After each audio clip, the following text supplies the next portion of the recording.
ए अनन्या, जेवा लागल्या काय काकी बोलवलेत बघ. बघ जा ग.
Good evening sir.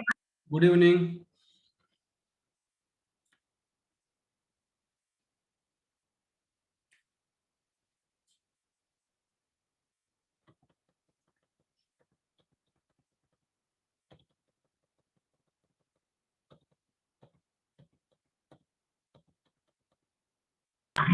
फक्त 6 जण दिसतायत अजून. होय.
किती मेंबर झाले?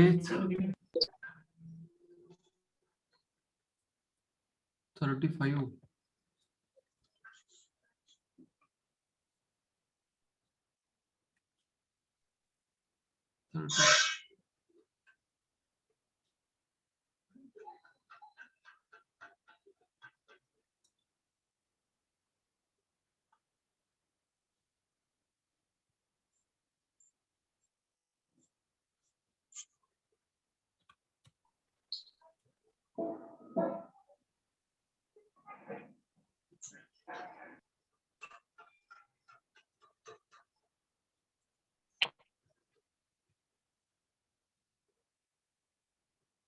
चालू करूया.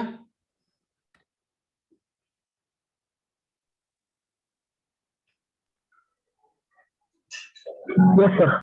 हा, कोणाला एक 5 मिनिटं डिस्कशन करायचं असेल काय कंटिन्यू करूया. आणखी एकच पॉइंट राहिलाय, सीपीएस चेक ट्रंकेशन सिस्टीम. हो सर. रिमेनिंग पार्ट कम्प्लीट करूया. त्यानंतर मग डिस्कशन हवं तर करता येईल. म्हणजे कसं होतं, डिस्टर्ब होत नाही. पहिले चॅप्टर कम्प्लीट करूया, क्वेश्चन्स बघूया आणि मग त्याच्यावरती काय लागले तर डिस्कशन करूया.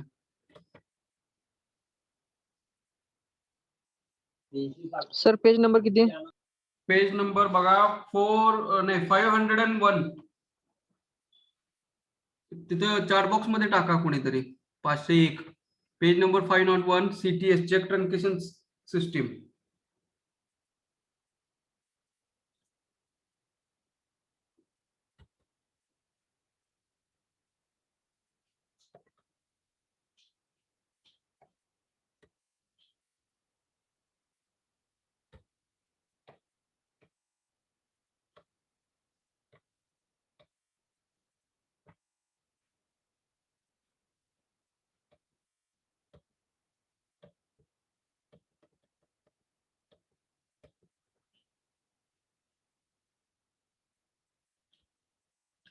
चालू करूया. Hello. Okay, continue with the last point. आपण जिथं होतो तिथून जरा सुरुवात करूया. स्क्रीन शेअर करतोय.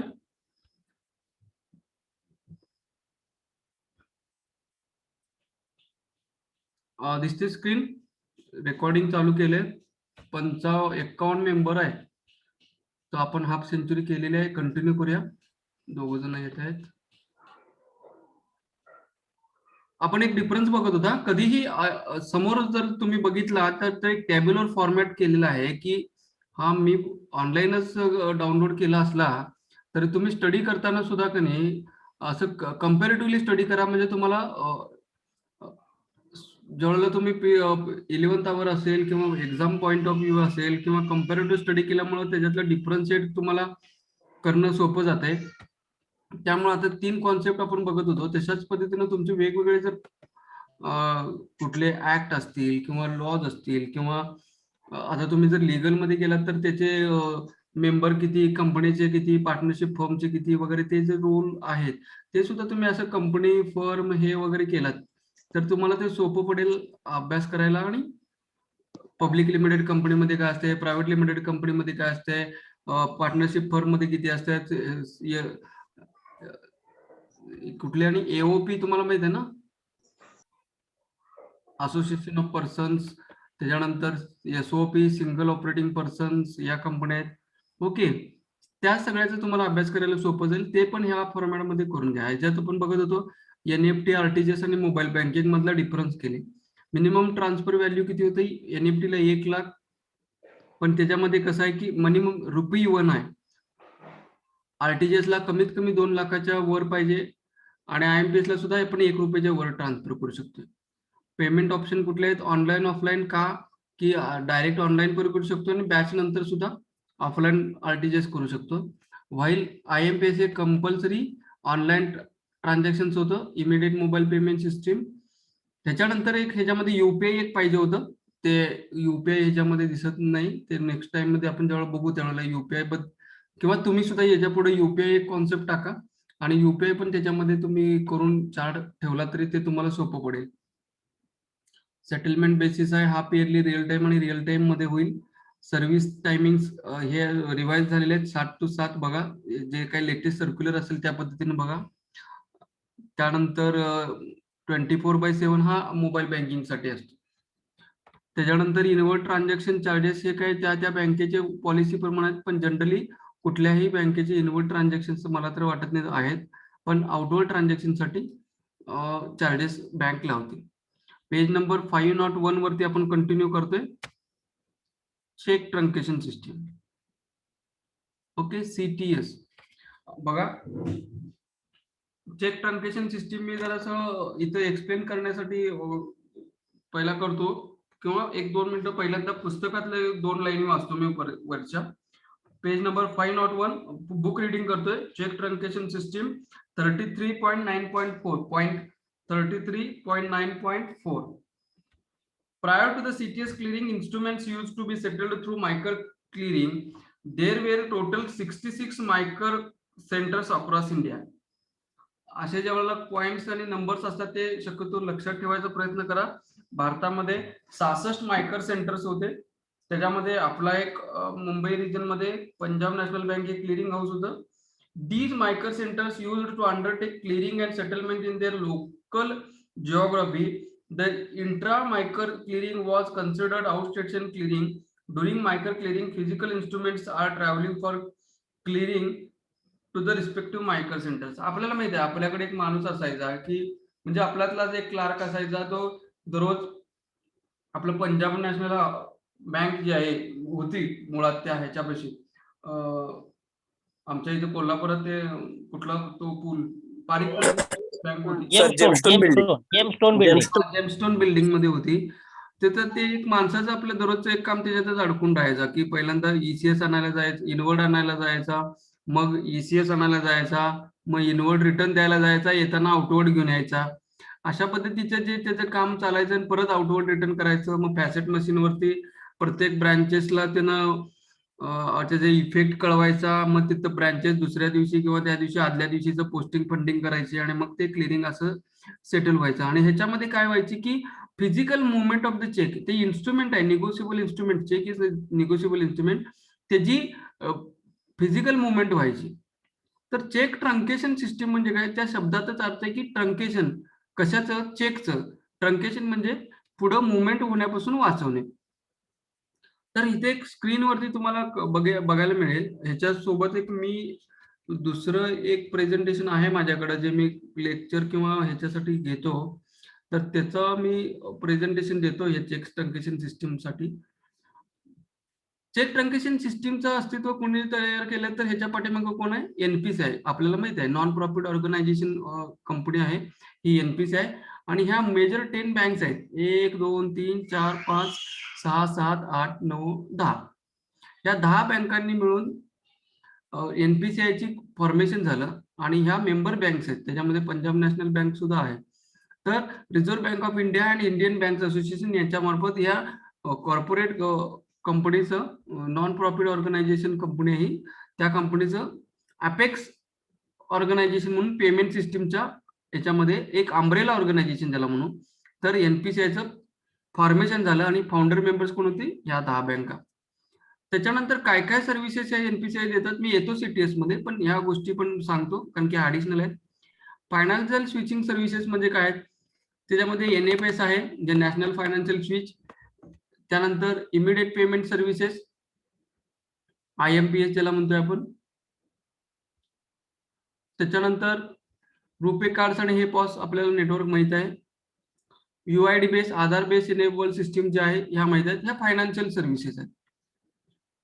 त्याच्यानंतर इकडच्या उजव्या हाताला बघा automated clearing process. Automated clearing process म्हणजे काय की जे क्लिअरिंग होतं, जे मॅन्युअल क्लिअरिंग होतं, त्याचं ऑटोमेशन करण्याचा प्रयत्न ह्या एनपीसीआयने केला. मग त्याच्यात काय केलं की मायकर टेक्नॉलॉजी बदलून सीटीएस चेक ट्रंकेशन टेक्नॉलॉजी आणली.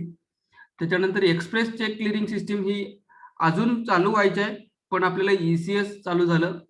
आणि ही जी आहे ऑटोमेटेड क्लिअरिंग हाऊस, एसीएस ज्याला आपण एनएसीएच म्हणतोय, डेबिट एसीएच किंवा क्रेडिट एसीएच ह्या सेवा आपल्याला माहिती आहेत, ह्या चालू आहेत. आणि त्यातल्या आपण काय करणार आहोत, आज आपण बघणार आहोत सीटीएस. ओके,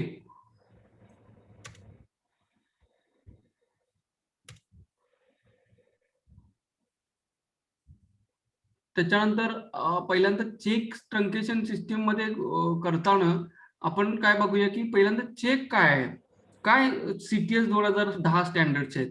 आता जर स्पेसिमन चेक जर बघायला गेला तर सगळ्या बँकांचे चेक चे स्टँडर्डाइज केले सीटीएस 2010 स्टँडर्ड्सनं. ह्याच्यापूर्वी कुठल्याही पद्धतीचं स्टँडर्डायझेशन चेक मध्ये नव्हतं. कुठलाही बँकेचा चेक हे वेगवेगळ्या पद्धतीचे असायचे. मग ह्याच्यामध्ये काय स्टँडर्डायझेशन केलं की युनिफॉर्मिटी आणली या फिजिकल इन्स्ट्रुमेंट मध्ये. मग काय त्या पद्धतीचा नवीन चेक कसा असं दिसणार होता, तर ह्या साईडला जर तुम्ही बघायला गेलं तर एका साईडला जाऊ, इथं जो दिसतंय ही जी आहे कुठल्या प्रिंटर मधून प्रिंटिंग प्रेस ज्याला म्हणून त्या प्रिंटिंग प्रेसचं नाव असतं. ठीक आहे, कुठल्या, आणि ह्याच्यात कंपल्सरी लिहिलेलं असतं सीटीएस 2010 प्रिंटर नेम आणि सीटीएस 2010. त्याच्यानंतर बँकचा लोगो हा स्पेसिफिक फिक्स केलेला आहे अल्ट्राव्हायोलेट मध्ये, आणि ह्याच्यात बँकेचं नाव डिटेल्स वगैरे तुम्ही या पोर्शन मध्ये करू शकता. इतर डेट साठी तुम्हाला जागा दिलेली आहे. हे तुम्हाला फेवरिंग लिहायसाठी, अमाऊंट लिहायसाठी अमाऊंट इन वर्ड्स इथं दिलेला आहे. रुपयेचा नवीन सिम्बॉल ह्याच्यामध्ये ऍड केलेला आहे. ओके, इथं स्पेसिमन सिग्नेचर तुमची सिग्नेचर साठी कॉलम ठेवलेला आहे. हा account number 15 digit account number तुमचा या पोर्शन मध्ये लिहिलेला आहे. त्याच्यानंतर तुम्हाला हे एक काहीतरी मायक्रो लेटरिंग लिहिलेलं आहे. काय असते मायक्रो लेटरिंग? मायक्रो लेटरिंग म्हणजे काय, कुणी बघितलंय ते काय चेक मध्ये काय लिहिलेलं असते मायक्रो लेटरिंग मध्ये? हॅलो, एकदम लहान अक्षरात ते बँकेचं नाव वगैरे. एक्झॅक्टली. कुणी बघायला नसलं तर ते बघा. इतक्या मायन्यूट मायक्रॉन मध्ये जी लाईन दिसते ती लाईन नसून तुमच्या बँकेचं नाव आहे. तुम्ही कधी ते झूम करून किंवा इमेज काढून तुम्ही बघू शकता, हे आहे. त्याच्यानंतर हा वाईड पेंटोग्राफ आहे. पेंटोग्राफ म्हणजे काय, जो तुम्हाला डायरेक्ट बघायला गेला तर ते फक्त सिल्वर कलरची पट्टी दिसेल, पण ज्यावेळेस डुप्लिकेट किंवा इमेज स्कॅन प्रोसेस कराल, कुणाचा दिल खलीबली झाला?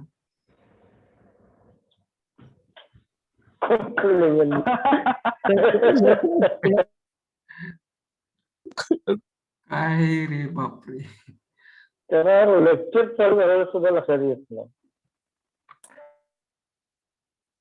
तर इथं व्हाईट पेंटोग्राफ जो आहे हा सिल्वर कलरची पट्टी असते आणि याच्या पाठीमागे व्हाईट दिले.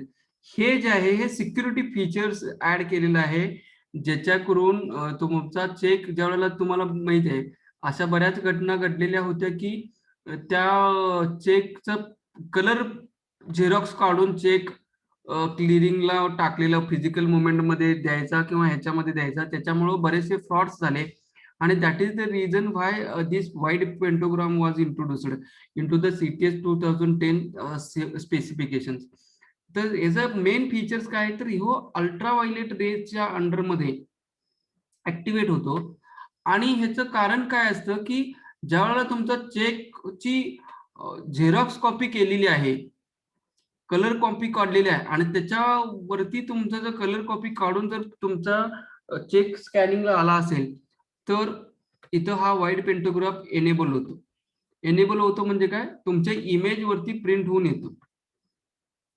त्यामुळे हे इन्स्ट्रुमेंट आहे हे फोर्ज आहे किंवा डुप्लिकेट आहे हे असं आपण समजू शकतो.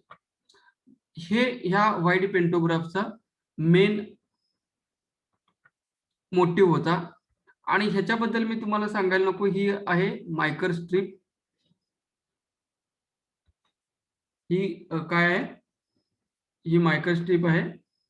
ह्याच्यामध्ये हा चेक नंबर असतो, हा मायकर नंबर आहे, हा स्पेशल सिरीज नंबर आहे, आणि हे अकाउंट टाईप आहे, इन्स्ट्रुमेंट टाईप ज्याला म्हणतोय आपण. ओके, तर अशा पद्धतीचे हे चेकचे स्टँडर्ड्स आहेत. जे 2010 पासून आपण मागच्या लेक्चर मध्ये पण बघितलं होतं की 2010चं जे इम्प्लिमेंटेशन होतं ते CTS चेक ट्रंकेशन सिस्टीम त्यावेळेपासून इम्प्लिमेंट करत होते. पण आपल्या भागामध्ये आता लेटेस्टली सांगली जर बोलायला गेले तर 2017ला 17-18 मध्ये सांगली रिजन जो आहे तो मायकर मध्ये आला. मुळात तो सांगली रिजन नॉन मायकर मध्ये होता. वाडी वगैरे आमच्या शाखा ज्या होत्या नॉन मायकर होत्या त्या डायरेक्ट CTS क्लिअरिंग मध्ये आल्या. बऱ्याच बँकांमध्ये मायक्रो टेक्नॉलॉजी सुद्धा नव्हती. आणि याच्यात मुळात एक मेन्शन केलेलं आहे की ह्या वेळेला पासून तुमची चेकची जी मर्यादा जी आहे जे त्याला माहिती नसेल तर चेकची व्हॅलिडिटी ही 6 महिन्यापासून 3 महिन्यापर्यंत कमी केलेली आहे. हे होतं चेक इन्स्ट्रुमेंट्स, जे निगोशिएबल इन्स्ट्रुमेंट म्हणतोय त्याचे काय स्पेसिफिकेशन आहेत ते आपण मी तुम्हाला सांगितले. नेक्स्ट, तर ह्याचं बेसिक काय आहे, enhance security features gives confidence to drive bank in image based cheque clearing leading to reduction in cheque frauds. मी आता जसं सांगितलं त्या पद्धतीनं इमेज बेस असल्यामुळं ड्राईव्ह बँकेला चेकचे फ्रॉड कमी होण्यापर्यंत मदत करते. Image size reduction as compared to old checks, revised standardized check images required less space for storage and bandwidth for transmission.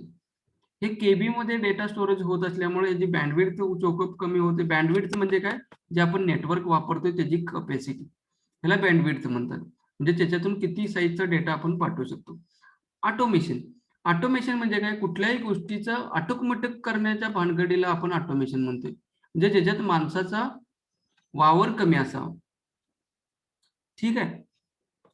तर त्याचं जर स्पेसिफिकली ओल्ड चेकची इमेज जर करायला गेली तर 68% आणि CTS 2010 स्टँडर्डचे चेक केला तर 40 KB पर्यंतच इमेज होते. बँडविड्थ रिडक्शन हे त्यांनी दाखवलेले. हे सगळं जे आहे ते NPCIच्या ऑथराइज्ड साईट वरच मी घेतलेलं आहे. त्यामुळे ह्याच्यामध्ये शंका घेण्यासारखं किंवा काय अननोन असण्यासारखं काही विषय नाहीये.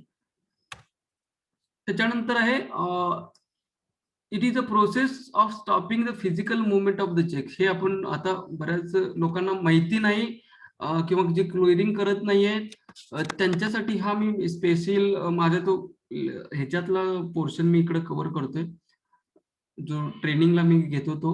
त्यामुळे हे डिटेलमध्ये तुम्हाला बघायला पण मिळेल, इतरांना सुद्धा बघायला मिळेल. क्लिअरिंग सायकल मध्ये जो फिजिकल मुवमेंटची चेक होती ती ट्रंकेट केली, हाफ ट्रंकेट केली आता. म्हणजे जे इनवर्डला चेक होते ते तुमचे इमेज मध्ये येतात आणि आउटवर्डचे चेक ते तुमच्याच बँकेकडे राहतात. म्हणजे आउटवर्डचे चेक तुम्ही पाठवत नाही, इनवर्डचे चेक तुम्ही घेत नाही. त्यामुळे physical movement of the cheque was stop. म्हणजे क्लिअरिंग हाऊसला जायचा विषय बंद, त्याचं 700 रुपये कमिशन बंद. ओके, म्हणजे त्यांना भत्ता मिळत होता तो. Electronic images of cheques are captured and transmitted across the banks. Image scan केली जाते, ती प्रिझर्व केली जाते, त्याची फाईल तयार होते, ती फाईल तयार झालेली फाईल NPCIला पाठवली जाते. NPCI मध्ये सॉर्टिंग होतं, सॉर्टिंग झाल्यानंतर त्याच्यावरती मायक्रो कोडनुसार ज्या त्या बँकेच्या चेकचा स्लॉट केला जातोय, त्याची परत एक फाईल तयार होती. ती फाईल तुम्हाला इनवर्ड म्हणून सकाळी तुमच्या पोर्टलवरती येते. हा असा फ्लो आहे. पण त्याच्यातली कुठल्या कुठल्या पद्धतीचे टाइप्सचे इमेजेस तयार होतात, तर 3 पद्धतीचे इमेजेस असतात. एका चेकच्या 3 इमेजेस. पहिली front grey scale. Grey scale म्हणजे जरा क्लिअर दिसायसाठी वगैरे ती 100 DPI ला, हे बघा हे गरजेचं आहे, हे कधी पण विचारतात. मिनिमम DPI डिप्रेशन पर इमेज असा आहे ते. युनिट का इम्प्रेशन, सॉरी DPI ज्याला म्हणतात.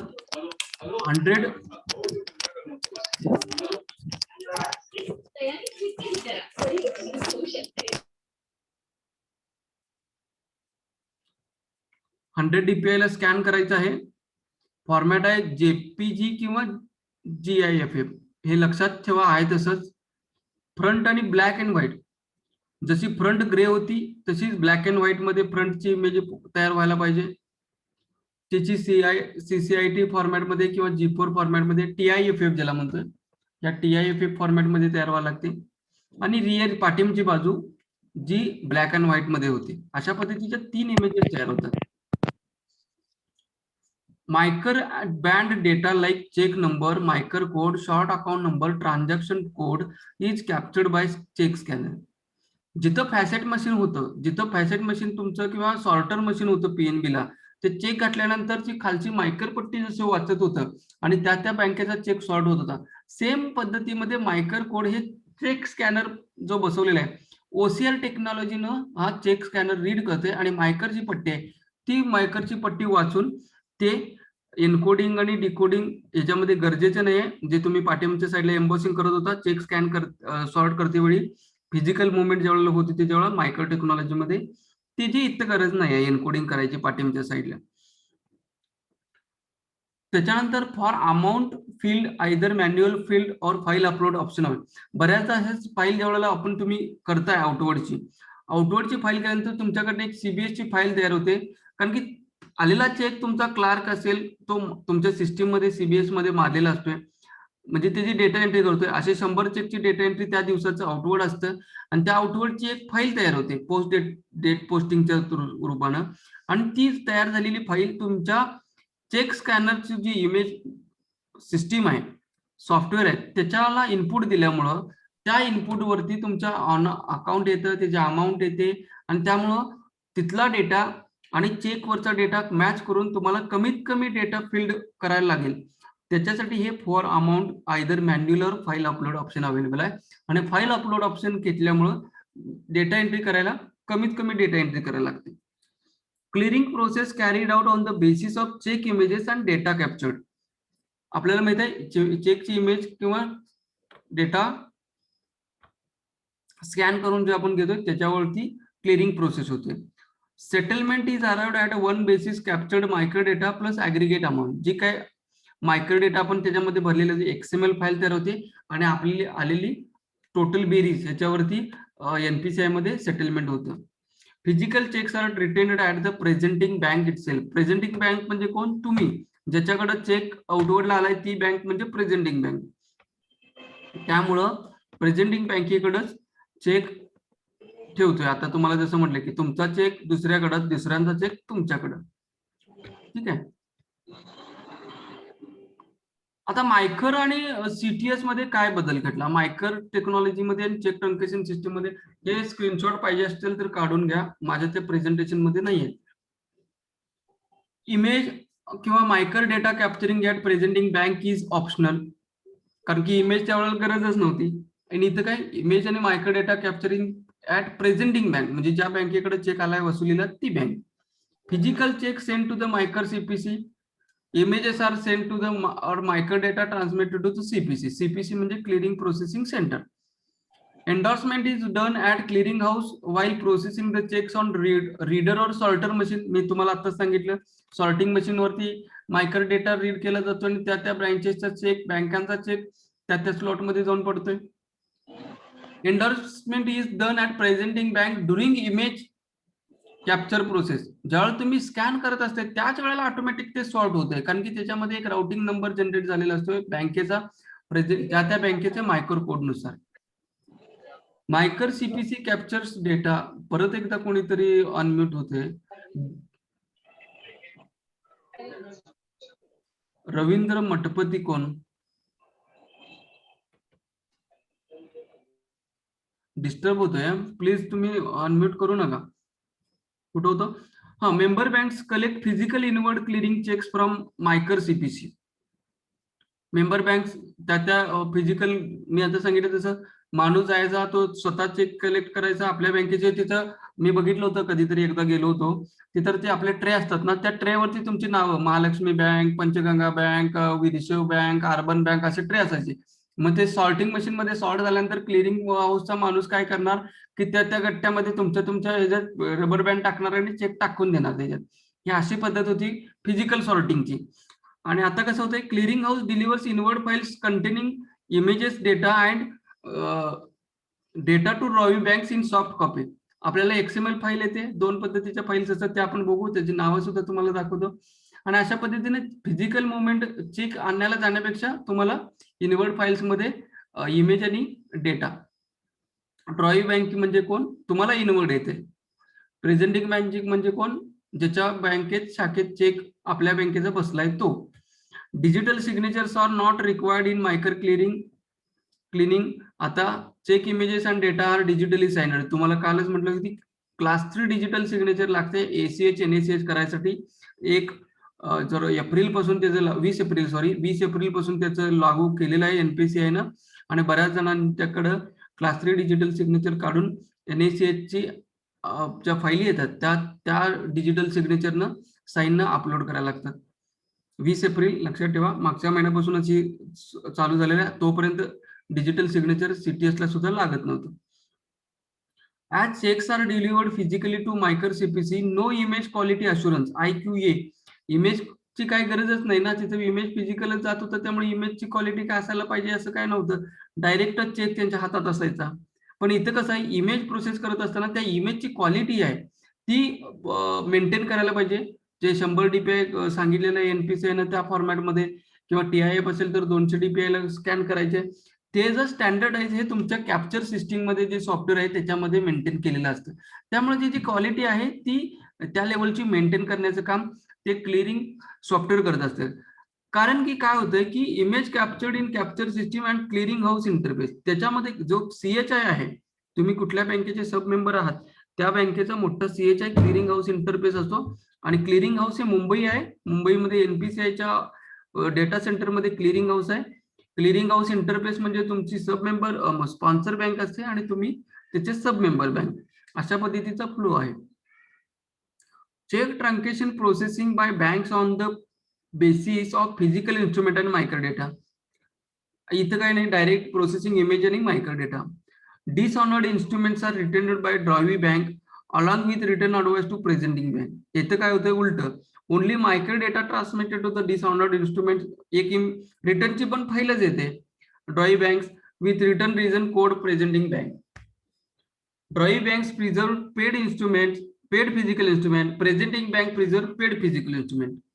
त्यावेळेला पहिल्याच्या क्लिअरिंग मध्ये कसं असायचं, आपल्या बँकेचे चेक आपल्याकडे असायचे आणि आता काय होतंय, दुसऱ्या बँकेचे चेक आपल्याकडे असतात.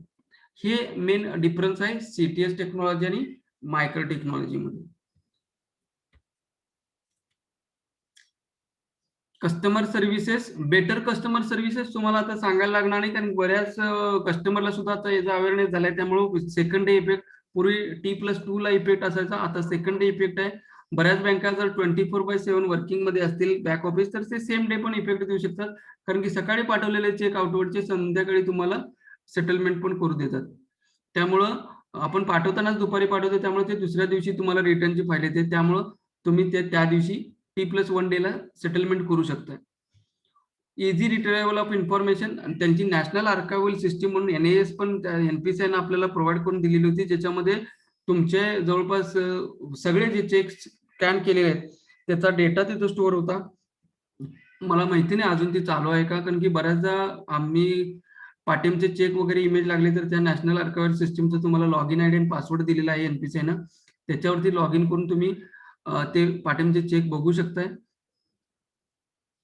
कारण की चेक, फिजिकल चेक आपल्याकडे नसतात, त्या बँकेकडे असतात. त्यामुळं ती एक सोय एनपीसीआयने करून दिलेली आहे.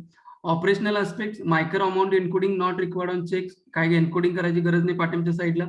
रिकन्सिलेशन डिफरन्स जे आहेत ते इलिमिनेट झालेले आहे. त्यामुळं micro data images traveller together, कारण की मायक्रो डेटा आणि इमेज दोन्ही एकदमच झालं, त्याच्यामध्ये चेकची अमाऊंट कमी जास्त व्हायचं हे कारण काय नाही. Risk minimisation, no risk of cheque getting lost and tampered, काही गरजच नाही, फिजिकली मुवमेंट होत नाही, त्यामुळे हातात चुरगळला, फाटला, तुटला असं काय होणार नाही. No risk of manipulation of data images as it is secured through digital signature. तुमच्या डिजिटल सिग्नेचरनं पाठवताय, त्यामुळे त्याची सिक्युरिटी आणि त्याची जबाबदारी त्या प्रेझेंटिंग बँकेची आहे. Implementation of CTS 2010 standards has enhance cheque security. तेवढी आपण बघितलं, आता पहिला चेकचेच आपण बघितलं की चेक 2010 स्टँडर्ड्स मध्ये काय काय सिक्युरिटी लेवल्स आणि काय पद्धतीचं स्टँडर्डायझेशन एनपीसीआयनं घालून दिलेलं आहे सगळ्या बँकांना, ते आपण बघितलं. कमर्शियल अस्पेक्ट्स म्हणजे ह्याच्यामध्ये काय बघतोय की चेक प्रोसेसिंग चार्जेस रिड्यूस, बरोबर आहे, कारण की चेकला तुम्हाला माणूस द्यायला लागत होते, मॅन पॉवरची कॉस्ट आहे ती, ट्रान्झॅक्शन कॉस्ट ज्याला म्हणतोय आपण, ती कमी झाली. Cost involved in paper movement, cheque ती इलिमिनेट झाली.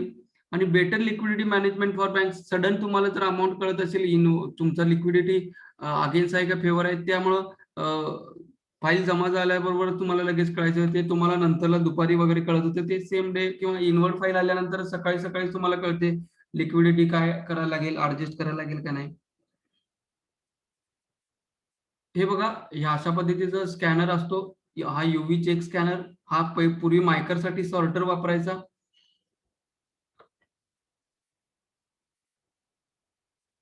ते कोल्हापूर सर्व्हिस ब्रँचेसला सॉर्टर वगैरे असायचा. हा cheque scanner at Kolhapur branches, clearing house interface Mumbai CHI, आणि हे NPCI net through clearing house Mumbai. हे अशा पद्धतीचं हे नेटवर्क जातं. ही ब्रँच लेवल किंवा बँक लेवल असेल आपली. बँकच्या कॅप्चर सिस्टीम मध्ये काय फरक पडतोय, बँकेच्या CHI मध्ये काय होतंय आणि NPCIच्या क्लिअरिंग हाऊस मध्ये कसं फाईल मुवमेंट होते. Cheque scanning and IQ validation. ज्यावेळी तुम्ही चेक स्कॅन करताय, तिचं ब्रांच लेवलला काय करतोय, तुम्ही चेक आलेला चेक स्कॅनिंग करताय आणि त्याचं IQE टेस्टिंग ते ऑटोमॅटिक त्या सॉफ्टवेअर मध्ये होते. मग चेक तुम्ही फाईल तयार करून CHI क्लिअरिंग हाऊस इंटरफेस म्हणजे कुठली, तुमची जी स्पॉन्सर बँक आहे, जसं IDBI आहे, HDFC आहे, येस बँक आहे, ह्या बँकांचे जे क्लिअरिंग हाऊस इंटरफेस आहेत त्याला आपण जोडलेला असतो. तिकडं व्हॅलिडेशनला पाठवलं जातं. त्याच्यात तुमचं रिटर्न आहे, रिजेक्ट आहे की डेटा व्हॅलिडेट आहे का नाही हे बघून तुम्हाला रिस्पॉन्स कोड पाठवला जातो. तो ऍक्सेप्ट आहे का रिजेक्ट आहे ते तुम्हाला त्यांच्या FTP पोर्टल दिलेला असतो IDBI न वगैरे. त्या FTP पोर्टलवरती तुम्हाला त्या फाईलचा रिस्पॉन्स होतो, अॅक्नॉलेजमेंट येते, आणि त्यामुळे तुमचा डेटा सक्सेसफुली CHI मध्ये ऍडमिट झालाय की नाही ते तुम्हाला कळतं. मग तिथनं पुढची स्टेप त्या CHI ची आहे, म्हणजे IDBI ची आहे किंवा HDFC ची आहे किंवा येस बँकेची आहे, ती पुढं NPCI ला पाठवणं. मग काय करतंय, NPCI फाईल व्हॅलिडेशन बघते, परत त्यांच्या फॉर्मॅटमध्ये आहे का, सेटलमेंट करते, सॉर्टिंग करते, आणि परत ती पुढची प्रोसेस काय करते, क्लिअरिंग सेशन मॅनेजमेंट करते. क्लिअरिंग सेशन मॅनेजमेंट म्हणजे कसं, की 10 ते सकाळी 12 पर्यंत तुमचं इनवर्ड, ऍक्च्युली 12 ते 12:30 पर्यंत तुम्हाला इनवर्ड रिटर्न कळवायला लागतं. तुम्हाला इनवर्ड रिटर्न झाल्यानंतर 2 ते 4 पर्यंत तुम्हाला आउटवर्ड क्लिअरिंग प्रेझेंट करायला लागतं. ऍक्च्युली 5 पर्यंत आहे ते, आणि त्या फॉर्मॅटमध्येच तुम्हाला फाईली त्या NPCI कडून पण येत जातं. त्याच्यानंतर रिपोर्ट्स कुणाला देतात, ते क्लिअरिंग हाऊसला, जे IDBI बँक वगैरे आहे त्यांना, कारण की त्यांच्या थ्रू सबमिट झालेले आहेत. MIS ते रिपोर्ट्स म्हणजे काय असतात, ह्या एकतर फाईली असतात, सेटलमेंट अकाउंटचे बॅलन्सेस असतात, ते तुमच्या क्लिअरिंगचे जे अकाउंट मेंटेन केलंय सेटलमेंट अकाउंट तुम्ही IDBI मध्ये, त्या बँकेमध्ये एंट्री डेबिट क्रेडिट कोण करतं, तर तुमची IDBI बँक करते. कशावर थ्रू, NPCI कडनं आलेले रिपोर्ट थ्रू. त्यानंतर submission to the clearing house, aggregation and CHI file generation कोण करतं, चेक व्हॅलिडेशन केल्यानंतर IQ केल्यानंतर चेक व्हॅलिडेशन करण्याचं काम कोणाचं आहे, बँकेचं आहे. ऍग्रिगेशन आणि सबमिशन टू द क्लिअरिंगचं काम कोणाचं आहे, CHI व्हेंडरचं आहे.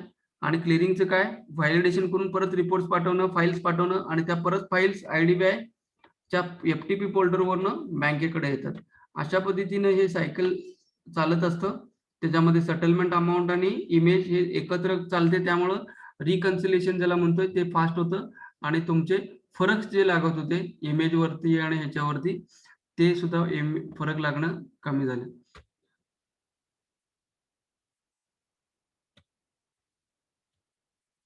बघा, कॅप्चर सिस्टीम कशा पद्धतीने काम करते.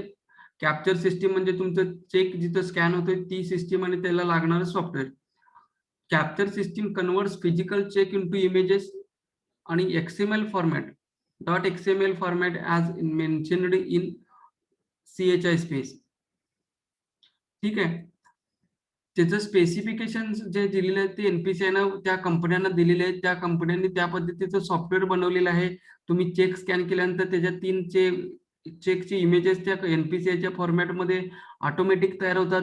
त्याची करस्पॉन्डिंग XML फाईल, जी डेटा फाईल म्हणतोय, ती ऑटोमॅटिक तयार होते. आणि ती कॅप्चर सिस्टीम कुठल्या पद्धतीचे काय काय गोष्टी कंप्राइजेस ऑफ, म्हणजे कॉम्पोनंट्स काय आहेत, त्याचा चेक स्कॅनर आहे. चेक स्कॅनर, त्याच्यानंतर स्कॅनिंग सॉफ्टवेअर जे मी तुम्हाला आता म्हणतोय त्याचे काम XML करणे आणि इमेज करणे, validation mention in CHI specification, user wise class 2 digital signature होती ते आता क्लास 3 डिजिटल सिग्नेचर झालेले आहे. त्याच्यानंतर bank need to integrate capture आणि स्कॅनिंग सॉफ्टवेअर कशासाठी with CHI seamless FTP to CHI server. FTP म्हणजे त्यांचा IDBIचा FTP फोल्डर असेल, येस बँकेचा FTP फोल्डर असेल, तिथून तुमच्या CHI वरती ट्रान्सफर करण्यासाठी FTP फोल्डर तुम्हाला मॅप करून दिलेला असतो तुमच्या स्पॉन्सर बँकेनं. विथ कोर बँकिंग सिस्टीम, कारण की तुम्हाला आलेली फाईल तुमच्या सिस्टीम मध्ये टाकायला पाहिजे. ती फाईल अपलोड केल्यानंतर तुमच्या ब्रांच वाईज इमेजेस जाऊन पडतात. त्या ब्रांचेसच्या इनवर्ड क्लिअरिंग मध्ये जी बॅच आहे त्या बॅच मध्ये तुमचे चेक जाऊन पडतात, खात्याला जाऊन पडतात. ज्यावेळी तुम्ही पोस्टिंग फंडिंग करताय त्यावेळी ते चेक आउटवर्ड त्यावेळेला चेक तुमचे इफेक्ट देत आहे. आणि इनवर्डचे कसं आहे, इनवर्डचं रिटर्न वगैरे असेल तर तुम्हाला ते खात्याला डेबिट टाकायसाठी त्या खात्याच्या अकाउंटला जाऊन पडतात. आणि रिटर्न असेल तर तुम्ही तिथं रिटर्नची फॅसिलिटी दिलेली असते. इनवर्ड खात्याला तुम्हाला डेबिट पडायचं, फाईल तयार होते ब्रांच वाईज आणि ती फाईल तुम्ही ब्रांच वाईज अपलोड केली तर त्या खात्याला डेबिट पडले जाते. NPCI has not prescribed any M-panel list of scanners. हे काय NPCI ने कुठले स्कॅनर घ्या असे काय त्यांनी दिलेले नाही आहे. Banks need to follow prescribed internal policy for procurement. हे बँकेने ठरवायचं आहे की कुठल्या पद्धतीची पॉलिसी आपण ठरवायचं आहे, कुठला स्कॅनर घ्यायचा आहे, कुठल्या कंपनीचं सॉफ्टवेअर घ्यायचं आहे, हे तो बँकेचा राईट आहे. पण NPCI ला काय पाहिजे की त्यांचे जे स्टँडर्ड स्पेसिफिकेशन दिले ते फुलफिल व्हायला पाहिजे. नेक्स्ट जाऊया. क्लिअरिंग हाऊस पार्टिसिपेंट्स कोण कोण आहेत. आपण जर डायरेक्ट बँक असेल तर काय, सब मेंबर बँक असेल काय, आणि इनडायरेक्ट बँक म्हणजे काय. डायरेक्ट मेंबर बँकचा आणि सब मेंबर बँकेचा फरक काय असेल तर डायरेक्ट मेंबर बँक मध्ये ज्याचं स्वतःचं क्लिअरिंग हाऊस आहे आणि सेटलमेंट अकाउंट रिझर्व्ह बँकेत आहे, ही म्हणजे डायरेक्ट मेंबर. इनडायरेक्ट मेंबर म्हणजे CHI नाही आहे, क्लिअरिंग हाऊस इंटरफेस नाही आहे, पण त्याचं सेटलमेंट अकाउंट रिझर्व्ह बँकेत आहे, हे म्हणजे इनडायरेक्ट मेंबर. आणि सब मेंबर म्हणजे काय, ज्याचे दोन्ही पण नाही, म्हणजे तो क्लिअरिंग हाऊस इंटरफेस पण नाही आणि सेटलमेंट अकाउंट रिझर्व्ह बँकेत पण नाही, तो म्हणजे सब मेंबर बँक. हे आलं डिफरन्स लक्षात. आणि त्या पद्धतीनं हे वर्किंग होतं. जर समजा डायरेक्ट बँक असेल तर direct branch 1 to branch sub member branches आहेत. ब्रांच 1 म्हणजे तिची स्वतःची बँक. सब मेंबर बँक म्हणजे जो डायरेक्ट नाही आहे आणि त्याचा CHI पण नाही आणि सेटलमेंट नाही, तो बँक. इथं जर आपण IDBI म्हटलं, ही बँक A असेल IDBI, तर त्याचं सब मेंबर बँक कोण असेल, पंचगंगा असेल, वीरशैव असेल, महालक्ष्मी असेल, ही बँक असेल. आणि त्यांच्या स्वतःच्या ब्रांचेस, ते काय होईल, त्यांच्या स्वतःच्याच क्लिअरिंग हाऊसला इंटरप्रेटला पाठवेल आणि तिथून मुंबईमध्ये क्लिअरिंग हाऊसला पाठवतील आणि अशा पद्धतीनं कॉमन CHI इंटरफेसला जाईल आणि त्या बँकेचे चेकच्या फाईली तयार होतील अशा पद्धतीनं. आणि हे ह्या बँकेचा वेंडर असेल. जर डायरेक्ट B असेल, बँक B म्हणजे जी डायरेक्ट मेंबर नाही, इनडायरेक्ट आहे आणि ज्याचे सेटलमेंट अकाउंट नाही, ती बँक जी CHI ला जाणार आहे ती. आणि इनडायरेक्ट म्हणजे ही बँक ज्याचं CHI नाही आहे पण डायरेक्ट सेटलमेंट अकाउंट आहे, ते काय करेल, बँक C बँक B कडे पाठवेल, त्यांच्या CHI थ्रू डेटा पाठवेल. आलं लक्षात. ही sub member bank direct member through जाईल. ही इनडायरेक्ट बँक जी डायरेक्ट मेंबर सोबत जाईल पण त्यांचं सेटलमेंट डायरेक्ट RTGS NEFTचे जसं अकाउंट असतं तसं रिझर्व्ह बँकेकडे क्लिअरिंगचं अकाउंट असते तसं. आणि ह्या सॉर्ट झाल्यानंतर ज्या बँक 1, बँक 2, बँक 3, बँक 4 अशा फाईल्स तयार होतात. ते सॉफ्टवेअर वेंडर NPCIच्या फॉर्मॅटमधनं होते. ठीक आहे, हे असं वर्किंग चालतं. 3 क्रायटेरिया पण तुम्हाला सांगितले की कुठल्या कुठल्या क्रायटेरियामध्ये बँका आहेत. सध्या डायरेक्ट मेंबर्स आहेत, इनडायरेक्ट मेंबर्स आहेत, सब मेंबर बँक्स आहेत. त्याच्यानंतर आता आपण ग्रीड बघूया. हे सेम आहे, इनडायरेक्ट मेंबर आणि डायरेक्ट मेंबर कसं चालतं. तर ग्रीड बघूया.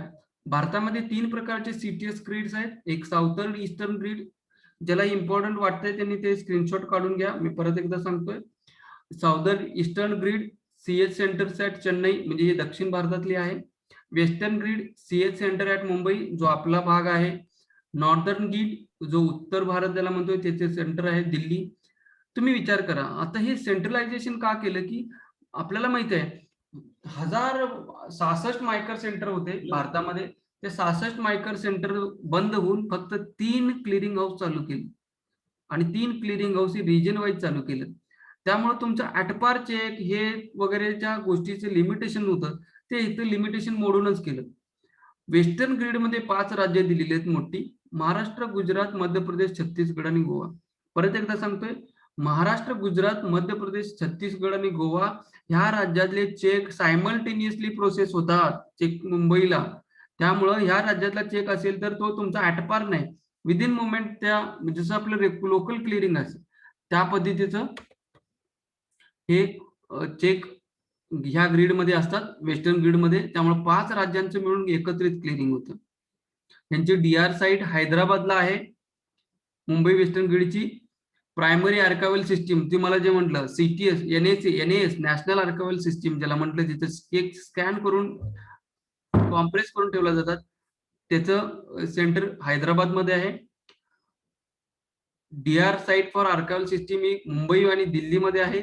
Dedicated CTS network NPCI net हे स्वतःच एनपीसीआय नेट त्यांनी डेव्हलप केलेलं आहे. Data centres at Chennai, Mumbai and Hyderabad. हे चेन्नई, मुंबई आणि हैदराबाद कुठले? हे एनपीसीआयला तुम्हाला जर फोन लावला तर तुमचे बघा बऱ्याचदा हैदराबाद वरून बोलतात किंवा चेन्नईमधून बोलतात तुमचे रिजनल मॅनेजर्स. मुंबईमधून क्वचितच कधीतरी बोलतात, पण सीटीएस क्लिअरिंग जे चालते ते पूर्ण हैदराबाद सेंटरवरून चालते. आपलं स्वतःच सुद्धा चेन्नईमधून चालते, भले आपण वेस्टर्न ग्रीड मध्ये असलो तरी. बरोबर, कारण की मुंबई आणि हे जो 3 डेटा सेंटर्स केले चेन्नई, मुंबई आणि हैदराबाद. त्यामुळं आपण कुठल्या रिजन मध्ये येतोय, दक्षिण भारतात जरी पश्चिम ग्रीड मध्ये जरी असलो वेस्टर्न ग्रीड मध्ये तरी आपलं प्रोसेसिंग कुठून व्हायलंय? हैदराबाद डेटा सेंटर मधून. त्यामुळं चेन्नई किंवा हैदराबाद तर आपल्याला बऱ्याचदा चेन्नई मधून कॉल येतोय की त्याचे तुमचे सांबा असतील, सीतालक्ष्मी असतील, तर ही सगळी लोक ते चेन्नई मधले आहेत. आपलं चेन्नईशी कोऑर्डिनेट आहे. त्यामुळं डेटा सेंटर्स चेन्नईला आपलं वेस्टर्न गेटचं आहे. System processing capacity 1.5 million instruments per day. ह्याची कॅपॅसिटी आता डबल झालेली आहे. More than 3 million instruments per day clearing house जो आहे मुंबईमध्ये त्याची कॅपॅसिटी आहे.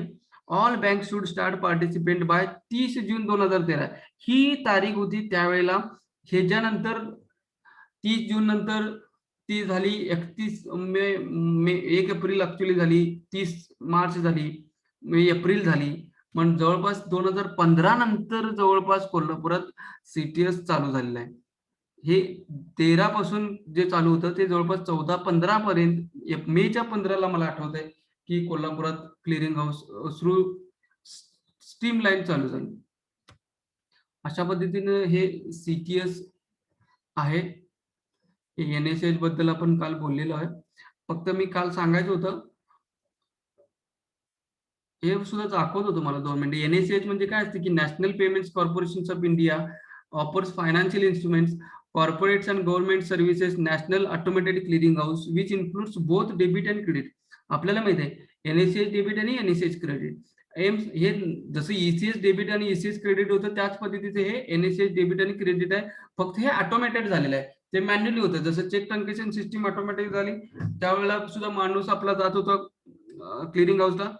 ते बंद करण्यासाठी इलेक्ट्रॉनिक फॉर्मॅटमध्ये, डिजिटल फॉर्मॅटमध्ये, हे ऑटोमॅटेड फॉर्मॅटमध्ये क्लिअरिंग हाऊसनं ईसीएस सुद्धा चालू केलं. एनएसएच डेबिट तुम्हाला माहिती आहे NPCI provides better and efficient debit services to the banks. ह्याच्यामध्ये मॅन्डेट्स तुम्हाला माहिती आहे. मॅन्डेट ही जसे इन्स्ट्रक्शन्स असते. Mandate instrument system mandate management system तुम्हाला चालू केलेली आहे. त्याच्यामध्ये डिजिटली स्कॅन केलेले मॅन्डेट्स तुम्हाला येतात. त्याच्यामध्ये सुद्धा 3 फाईली असतात, एक फ्रंट आणि एक बॅक आणि एक एक्सएमएल फाईल असते ज्याच्यामध्ये मॅन्डेटची इन्फॉर्मेशन असते. आणि ही मॅन्डेट क्रिएट कोण करतोय? जो इश्यू करतोय तो मॅन्डेट करतोय, स्कॅन करतोय आणि अपलोड करतोय आणि ते मॅन्डेट तुम्हाला इनवर्ड मध्ये येतात. आणि ह्याचा युएमआरएन नंबर आहे, युनिक मॅन्डेट रिस्पॉन्स नंबर, असा जो त्याचा लॉंग फॉर्म आहे. या लॉंग फॉर्मचा अर्थ असा आहे की जसं आयएफएससी कोड वगैरे जसं असतो तो एक स्पेसिफिक, तसं त्या सिक्वेन्स नंबर आहे त्या मॅन्डेटचा, त्याला युएमआरएन म्हणतात. What is the difference methods for creation of mandates? There are two, user interface base किंवा file base. User interface can log in to the NPCI provided MMS utility. ते आता बंद झालेलं आहे. फाईल बेसच चालू झालेलं आहे. ते तुम्हाला फाईल बेस वरती एक्सएमएल फाईल आणि ह्याच्या इमेज फाईल तुम्हाला अपलोड करायला सांगतात मॅन्डेट्स मध्ये. हे जरासं मला दिसत नाही आहे हे वाचण्यासाठी. हे UMRN म्हणजे युनिक मॅन्डेट नंबर आहे, जो रेफरन्स नंबर ज्याला म्हणतोय. UMR is mandatory for every transaction even during mandate amendment आणि कॅन्सलेशन. म्हणजे त्या अकाउंट जरी म्हटलं आपण त्या मॅन्डेटचं, त्याला एक आयडी जरी म्हटलं तरी UMRN हे कंपल्सरी लागतं. तुम्हाला मॅन्डेट रजिस्टर करायचं असेल, डिॲक्टिव्हेट करायचं असेल किंवा त्याच्यात काही बदल करायचे असेल तर UMRN नंबर लागतो. हे डेट युटिलिटी कोड वगैरे जे तुम्ही जसं मॅन्डेट भरताय, हा मॅन्डेटचा फॉर्म आहे. या मॅन्डेटच्या फॉर्म मध्ये पहिल्यांदा तुम्हाला UMRN नंबर घालायला लागतो. स्पॉन्सर बँक कुठली आहे, बँक कुठली नंबर आहे, IFSC कोड काय, अकाउंट नंबर किती आहे, किती अमाऊंटचं काढायला लागते. अंटिल कॅन्सल म्हणजे हे डेट कुठल्या तारखेपासून कुठल्या तारखेपर्यंत काढतात. मंथली EC स्टँडिंग इन्स्ट्रक्शन आहे काय, क्वार्टरली आहे का, हाफ इयरली आहे, हे ते त्याच्यामध्ये लिहिलेलं असतं. आणि या डाव्या बाजूला बघा, क्रिएट, मॉडिफाय, कॅन्सल. हे तुम्हाला मॅन्डेट कशासाठी इश्यू करायचा आहे, क्रिएट करायचा आहे नवीन, काय मॉडिफाय मॅन्डेट करायचा आहे की कॅन्सल करायचं आहे. अशा पद्धतीने कॅन्सल जरी करायचं असेल तर हे मॅन्डेट भरून देणं त्या तुमच्या बँकेला मॅन्डेटरी आहे. अशा पद्धतीने हे NSCHचं मॅन्डेट आहे.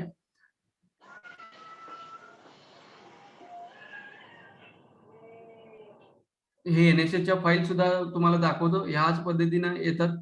जसं क्लिअरिंग हाऊस आपलं चेन्नई आहे, त्या क्लिअरिंग हाऊस पासूनच या फाईल जनरेट होतात. त्याच्या आता 3 सायकल झालेले, 4 सायकल मला वाटते. 4 सकाळी 10 ला एक येते, 12 ला एक येते, 2 ला एक येते आणि संध्याकाळी 4 ला एक येते. आणि TMOL म्हणजे ती दुसऱ्या दिवशीची एक फाईल येते. ह्या फाईली 1, 2, 3 जशा येतील तशाच स्पॉन्सर बँकेकडे जातात. स्पॉन्सर बँक म्हणजे आपल्या पुढची बँक. आणि त्या फाईली NPCIच्या central instruction file based mechanism आहे, जे NPCI कडे जातात असं समजा. NPCI कडनं त्या बँकेकडं राऊट केल्या जातात. कुठल्या बँकेचं आहे ते राऊट करून आणि आपल्याला इनवर्ड NaCH किंवा डेबिट किंवा क्रेडिट ACH असं प्रोसेस होऊन आपल्याला येतं. आणि मग आपल्याला काय करायचं, उलट पावली त्याला रिटर्न पाठवायला लागतं, रिस्पॉन्स देऊन की बाबा मॅन्डेट पास आहे, सॉरी ECH पास आहे का, NaCH पास आहे, ACH डेबिट पास आहे का नाही आहे, रिटर्न आहे हे, तर ते फाईल तयार करून परत NPCI ला पाठवायला लागतात ॲक्नॉलेजमेंटसाठी. ओके, हे IMPS चा विषय होता. IMPS आपण बघितले, unified payment interface, UPI payment interface. हे IMPS जर तुम्हाला बघितलं असेल तर पूर्वी अशा पद्धतीचं होतं. 2 मिनिटं पिक्चर दाखवतोच.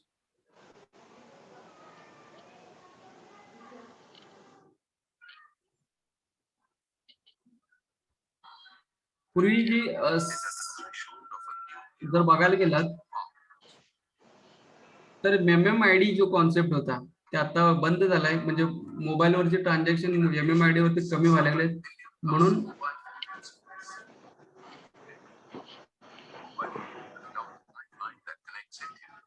ही एक व्हिडिओ आहे.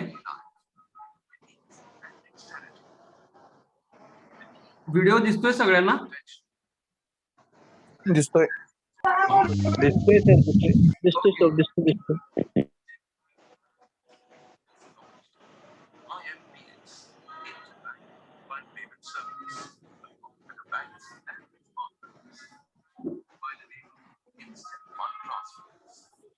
IMPS facilitates simple, safe, and instant payment options over the mobile phone and offers 24/7 payment delivery system. With NPCI as the central routing agency, a sender will be able to initiate an IMPS transaction once he has the receiver's mobile number, receiver's MMID, and the required amount in his bank account. MMID, Mobile Money Identifier, is a certificate number issued by respective banks to their customers opting to use this service. This number enables a customer to transact with multiple accounts with a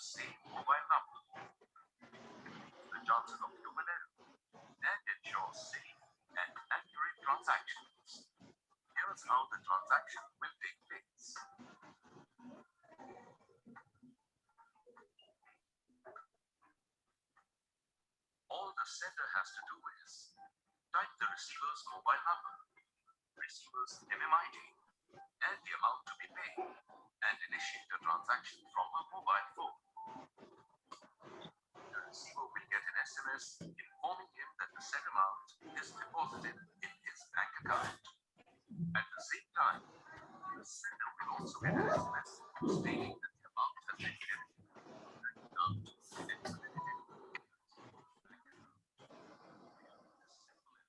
Service is a robust and foolproof system, ensuring complete security, confidentiality, and accuracy. All this in an instant. IMPS can be used for any and every payment. Or taxi rides. People can send money instantly to their families in their native places using IMPS.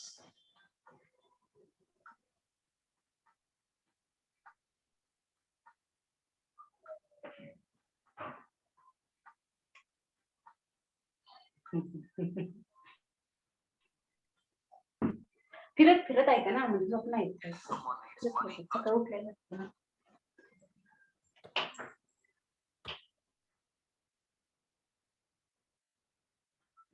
money can be sent through IMPS and can be withdrawn by the receiver at the nearest ATM in an instant.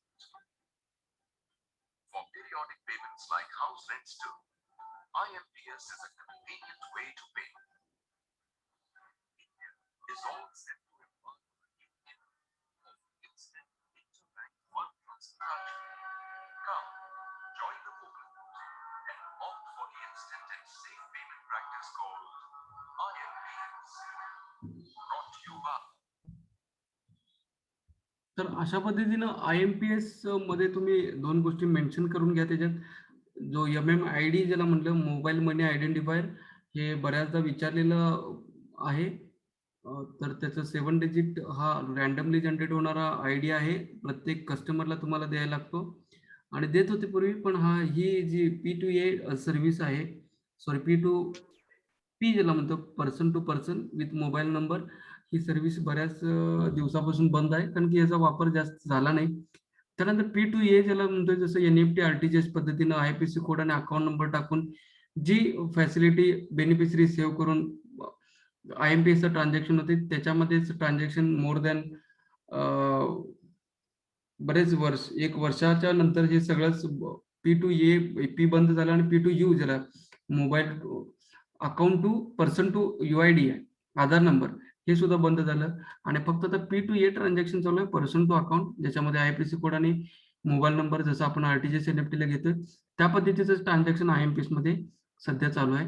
त्याच्यानंतर पुढची जी गोष्ट होती UPI unified payment interface, ज्याच्यामध्ये is a system that powers multiple banks accounts into single mobile application. जसं आपल्या बँकेचं IMPS app आहे त्याच पद्धतीचं हे ऍप आहे, पण ह्याच्यात peer to peer collect request, म्हणजे पर्सन टू पर्सन जसं म्हणतोय तसं पीअर, समोरासमोर मी तुमच्याकडे पैसे पाठवू पण शकते, तसंच तुमच्याकडनं पैसे रिक्वेस्ट पण करू शकते. ही UPI ची खासियत आहे. त्यामुळे any participant bank banking features, seamless fund routing आणि मर्चंट पेमेंट्स इंटू, ह्याच्यामध्ये तुम्हाला एक QR कोड, भारत QR ज्याचं एक पुढं आहे, तर ते QR कोड नंतर इतकं फास्ट झाले की तुम्ही नुसतं तुम्ही तो कोड स्कॅन केला तर तुमचे फंड्स इन्स्टंटली ट्रान्सफर होतात. इतक्या पद्धतीचं पुढं टेक्नॉलॉजी केलेली आहे आणि त्यामुळं कदाचित मोबाईल टू MMID किंवा मोबाईल टू UID जे ट्रान्झॅक्शन होते ती कमी झाली, कारण की सायमल्टेनियस तुम्हाला माहिती आहे growth of technology more than 3 इयर्सचा होता, तो आता बिलो 1 मंथ झालेला आहे. महिन्याला टेक्नॉलॉजी बदलते. That is the reason why we are going ahead. आणि त्याच्यानंतरच आता तुम्हाला जर सांगायचं झालं तर जशी आता ही क्लाउड कॉम्प्युटिंग आहे, त्याच्या पुढचं जर वर्जन कुठलं असेल तर ते ब्लॉकचेन नावाची कॉन्सेप्ट येत आहे. हे ब्लॉकचेन मध्ये काय होत असते की तुमची डेटाची सिक्युरिटी ती हाय लेवलला मेंटेन केली जाते आणि तुम्हाला मोर सिक्युअर ट्रान्झॅक्शन कन्व्हिनियंट करून दिले जातात. UPI मध्ये तुम्ही एकाच बँकेमध्ये रजिस्टर असाल तर एक व्हर्च्युअल आयडी क्रिएट होतो. तो व्हर्च्युअल आयडी क्रिएट करून तुमचे 10 बँकांमध्ये जर अकाउंट असतील तर ते एकाच ऍपमध्ये तुम्हाला दिसायला लागतात आणि तुम्ही त्या अकाउंटमधनं ट्रान्झॅक्शन त्या ऍपमध्येच करू शकताय. याच्यानंतर तुम्ही UPI मध्ये फंड रिक्वेस्ट करू शकताय. ज्याच्याकडे तुम्ही उधारी दिलेली आहे त्या पद्धतीचं हे बेनिफिट याच्यामध्ये आहे. आणि with the above contents in mind, NPCI conducted a pilot launch कधी केलेलं आहे? With 21 member banks. The pilot launch was on 11th of the April, 11 April 2016 by the Raghuram Rajan. आपल्याला माहिती आहे त्यावेळेचे गव्हर्नर. त्यावेळेला मुंबईत हे लॉन्च झालं होतं. Banks how started the upload their UPI enabled apps on Google Play store from 25th of August 2016 onward. हे जसं बाकीच्या लोकांचं बँकांचं आहे तसंच NPCIचं सुद्धा स्वतःच ॲप आहे. इव्हन तो भारताचं ज्याला म्हणतोय भीम, ज्याला म्हणतोय Bharat immediate mobile payment system, ज्याला BHIM ज्याला म्हणतोय immediate money transfer through mobile device round a clock. हे आपल्याला IMPSचं फीचर याच्यामध्ये ऍड आहे. Single mobile application for ऍक्सेसिंग different bank accounts. एकापेक्षा जास्त बँक अकाउंट्स ऍक्सेस करायचे असतील तर आपल्याला एकाच ऍप मधून करता येते. Single click 2 factor authentication. एक तुमचं OTP बेस आणि तुमचं पासवर्ड बेस याच्यामध्ये 2 फॅक्टर ऑथेंटिकेशन एनेबल केलेलं आहे. व्हर्च्युअल ऍड्रेस, ज्याला मी म्हटलं आता, तुमचा एक व्हर्च्युअल ID तयार होतो. ID नथिंग बट आता तुमचा कुठली तरी बँक असेल तर त्याच्या अगोदर amol.sonar@ ICICI bank, axis bank, yes bank ह्या पद्धतीचा ID तयार होतात आणि ते तुम्हाला टाकलात की जिथे जिथे तुमच्या बँकेमध्ये मोबाईल नंबर तो रजिस्टर आहे ते सगळे अकाउंट्स ते फेच करून त्या UPIच्या एका ऍप खाली आणले जातात. बिल शेअरिंग विथ फ्रेंड्स, जसं ते मगाशी दाखवलं त्यावेळेला एकमेकाचं बिल शेअर करू शकतात. हे सगळ्या गोष्टी आता UPI मुळे आणि BBP Bharat bill payment system मुळे फार सोप्या झालेल्या आहेत. Merchant payment with a single application in app. तुम्ही आता स्कॅन केलात QR कोड तर फास्ट स्कॅनिंग होते. Scheduling push and pool payment म्हणजे पाठवणे आणि रिक्वेस्ट करणे, याला पुश अँड पूल पेमेंट्स म्हणतात. युटिलिटी बिल पेमेंट्स, तुम्ही गुगल पे जर म्हटलात तर हे UPI ऍप आहे. फोन पे UPI ऍप आहे. भीम UPI ऍप आहे. त्याच्यानंतर तुमच्या येस बँकेचं असेल, महाराष्ट्र बँक ऑफ महाराष्ट्राचं असेल, स्टेट बँकेचं असेल, मोठ्या नॅशनलाइज बँका ज्या अक्वायरर आणि इश्युअर आहेत त्यांचं स्वतःचं, TGSB बँकेचं स्वतःचं ऍप आहे. अशा पद्धतीने UPI ऍप असणाऱ्या बँकांमध्ये तुम्ही फक्त रजिस्टर झालात तरी तुम्ही त्या बँकेचे मेंबर असायलाच पाहिजे असं नाही. तुम्ही त्यांचा ऍप घेऊन तुमची बँक त्याच्यामध्ये रजिस्टर करू शकता. प्रोव्हाइडेड तुमची बँक UPI ला लिस्टेड पाहिजे. ऍटलिस्ट अक्वायरर तरी रजिस्ट्रेशन पाहिजे, इश्युअर नसेल तर. त्यामुळे कुठल्याही बँकेच्या ऍपमध्ये तुमची बँक जर UPI ला इनेबल्ड असेल तर त्याचं तुम्हाला बेनिफिट घेता येतं. हे झालं UPI बद्दल.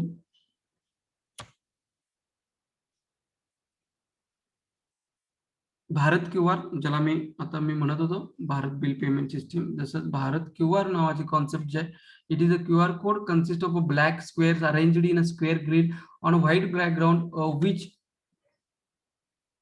can be read by an imaging device such as camera. QR contains information about the item to which it is attached. Attached म्हणजे ह्याच्यात तुम्ही युट्यूबला जर मी एक असं बघितलं होतं की QR कोड आता प्रत्येक गोष्टीचा होतोय. जसं बारकोड होता त्याच पद्धतीने QR कोड चालू झालेला आहे. आणि QR कोड मध्ये तुमच्या अकाउंटची इन्फॉर्मेशन सुद्धा लिंक करून ठेवलेली असते, अटॅच करून ठेवलेली असते. त्यामुळे त्या अकाउंटचे डिटेल्स तुम्हाला भरायला लागत नाहीत. फक्त ते ऑटोमॅटिक घेतात आणि तुम्हाला फक्त अमाऊंट टाकायचे आणि फंड रिक्वेस्ट करून पासवर्ड टाकायचे. What is Bharat QR? Bharat QR is a P2M, person to merchant mobile payment solution. मी मगाशी P2A बोललो होतो, पर्सन टू अकाउंट. P2P बोललो होतो, पर्सन टू पर्सन, ज्याच्यामध्ये मोबाईल नंबर आणि आम्ही वापरले जातात. आणि त्याच्यानंतर मी बोललो होतो P2U, पर्सन टू UID, ज्याला आधार बेस नंबर टाकलेला जातो. अशा पद्धतीचे हे पेमेंट सोल्युशन्स आता मार्केटमध्ये आहे. This solution is mutually divided among NPCI, Visa, Mastercard payments network. कुठल्याही पद्धतीच्या नेटवर्कमध्ये चालते. Once the QR code arise are deployed on merchant location, user can pay the utility bills. हे आता आपल्याला माहिती आहे की तुम्ही स्कॅन केला की ते तुमचे लगेच क्रेडेन्शियल टाकले की तुमचं बिल पेमेंट होते किंवा पेमेंट त्या इव्हन तो पर्सनला तुमचं पेमेंट होऊ शकते. Bharat QR works as an alternate channel of payment, whereas where card holder has to download his or bank's Bharat QR enabled mobile banking app, जसं Google Pay आहे. User has to scan the Bharat QR code at merchant store. आपण scan करतोय चहाच्या गाड्यावरती, भाजीवाल्याकडे तर वाटेल त्याच्यावरती, आपण जिथे जिथे चौक दिसतोय, स्क्वेअर दिसतोय, तिथे तिथे आपण स्कॅन करतो. Once the payment is successful, both card holder and merchant receive the notification in mobile application for successful transaction. ह्याच्यामध्ये सक्सेसफुल रेट हा सगळ्यात जास्त आहे. एक आयदर फेल्युअर होतच नाही, कारण की प्रोसेसच होत नाही, त्यामुळे सक्सेसच होतं. अशा पद्धतीनं हा भारत QR आहे. ऑब्जेक्टिव्ह हे तुम्हाला इलेक्ट्रॉनिफिकेशन वगैरे जर बघायला गेलं तर empower bank customer to use Aadhaar, हे AEPS आहे. सॉरी, आपण डबल क्लिक केलं, हे AEPS आहे, आधार एनेबल पेमेंट सिस्टीम. ही तुम्हाला जर सांगायचं झालं तर ह्याच्या फायली ज्या येतात त्या तुमच्या subsidy, gas subsidy, DBTL, direct benefit to LPG, ह्या पद्धतीचे जे ट्रान्झॅक्शन आहे ते ह्या AEPS चॅनल मधनं होते. Is a bank led model which allows online interoperable financial inclusion transaction at POS through the business correspondent of any using the Aadhaar authentication. AEPS allows you to do 6 types of transaction. कुठल्या कुठल्या पद्धतीचे आहेत? The only inputs required: cash withdrawal, cash deposit, balance inquiry, Aadhaar to Aadhaar transfer, mini statement आणि best integration, finger detection. त्यामुळे ह्या AEPSचा फक्त आता आपल्या भारतामध्ये सबसिडी आणि गॅस च्या सबसिडी ह्याच्यासाठी वापरत होता, पण गेले 6 महिने झालं गॅसची सबसिडी सुद्धा गव्हर्नमेंटनं बंद केलेली आहे. त्यामुळे तुम्ही आज जर बघायला गेलात तर फक्त आधार लिंकिंग करण्यासाठी AEPS चॅनलचा वापर झालेला आहे.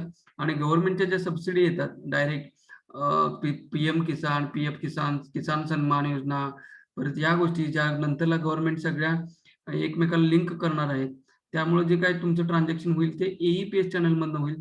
त्यामुळं इन फ्युचर AEPS सुद्धा वर्किंग मध्ये आहे.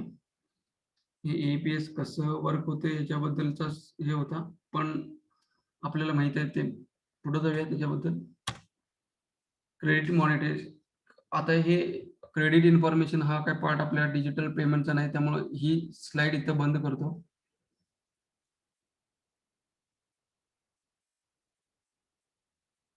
ही आपली स्लाइड होती आणि जवळपास 10:38 झालेलं आहे. तर आता जसं सांगितलं त्या पद्धतीने CTS वरती आपण पेज नंबर 501 वरती होतो. तुम्हाला मी CTS बद्दल इतकं सांगितलं की या पुस्तकामधलं बघायला लागेल असं मला वाटत नाही.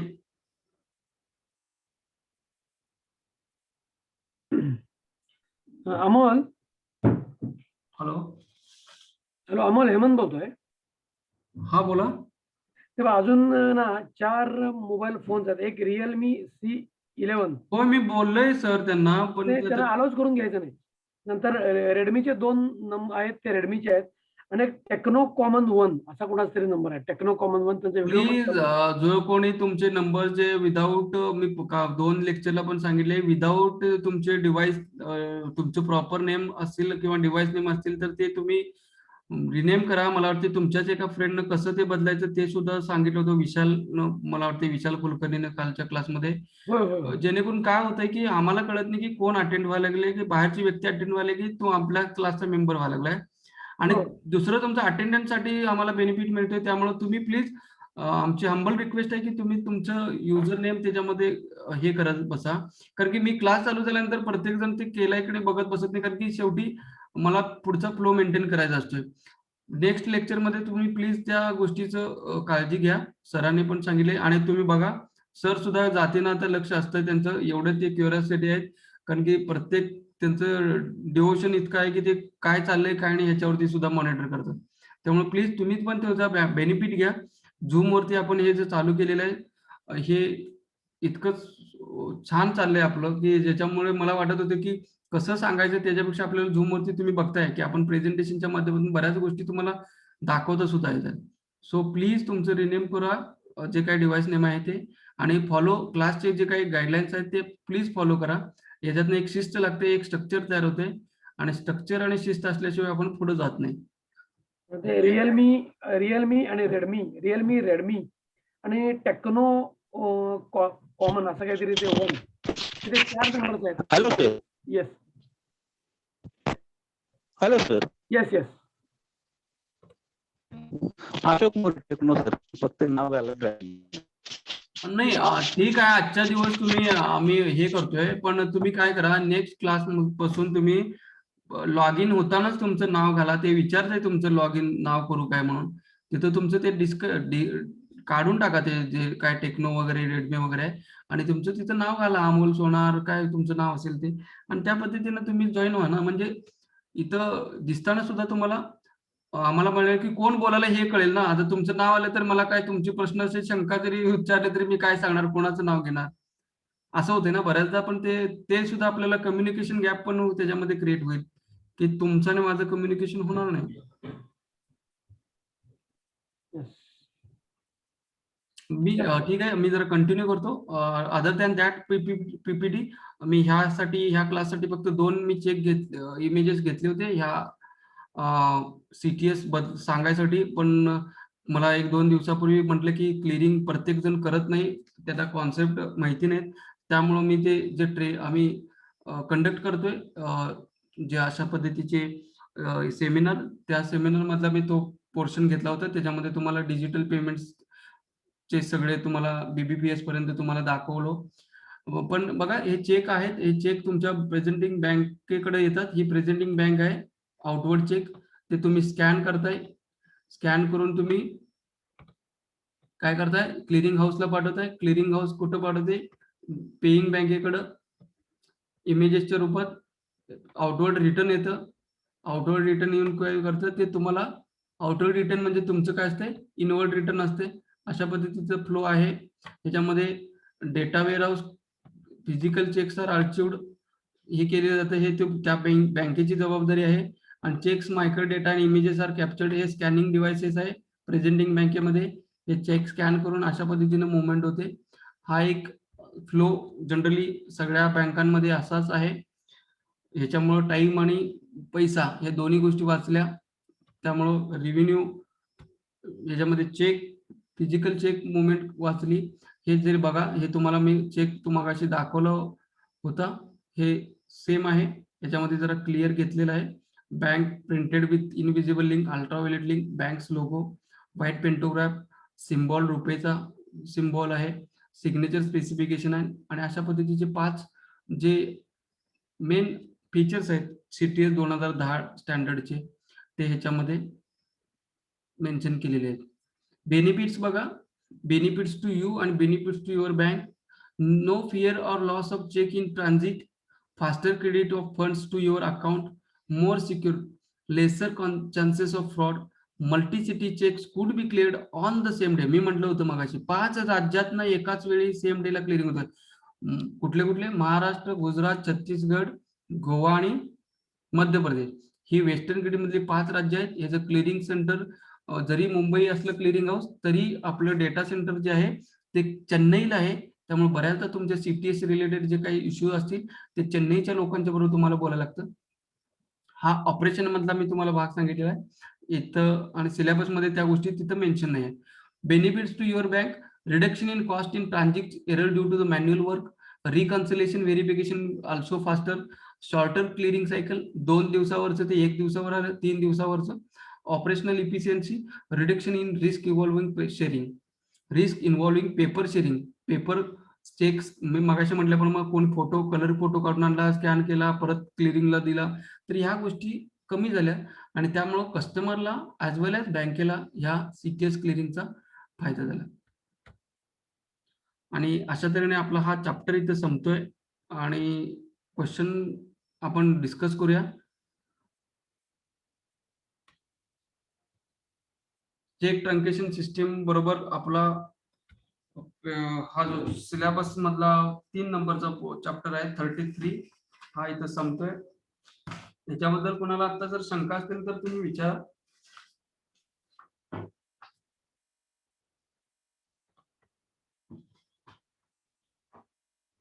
अदरवाईज आपण क्वेश्चन आन्सर कडे जाऊया. अजून एक 15 मिनिटाचा पोर्शन अवेलेबल आहे.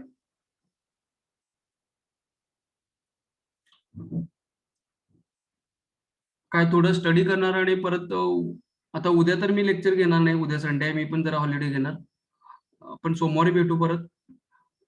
तो त्यामुळे मी म्हणतोय आता जे क्वेश्चन्स आहेत ते एक 10-15 आहेत ते क्वेश्चन्स टच करूया. काही जरी झालं तरी आपण सोमवारी परत तुमच्या काही शंका असतील तर त्या हे करूया. चालेल? Hello sir. हा सर योगेश बोलतोय. हा बोला.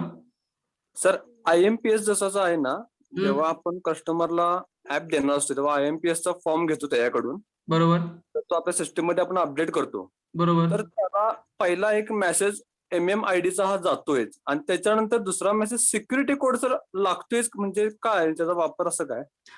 हे बघा, सिस्टीम जरी वापरत नसली तरी ती सिस्टीम एनेबल्ड आहे हा NPCI च्या एंडला सुद्धा. तुमच्या हा. बँकेच्या ऍपमध्ये सुद्धा MMID mobile number through payment असेल, payment number through account number असेल.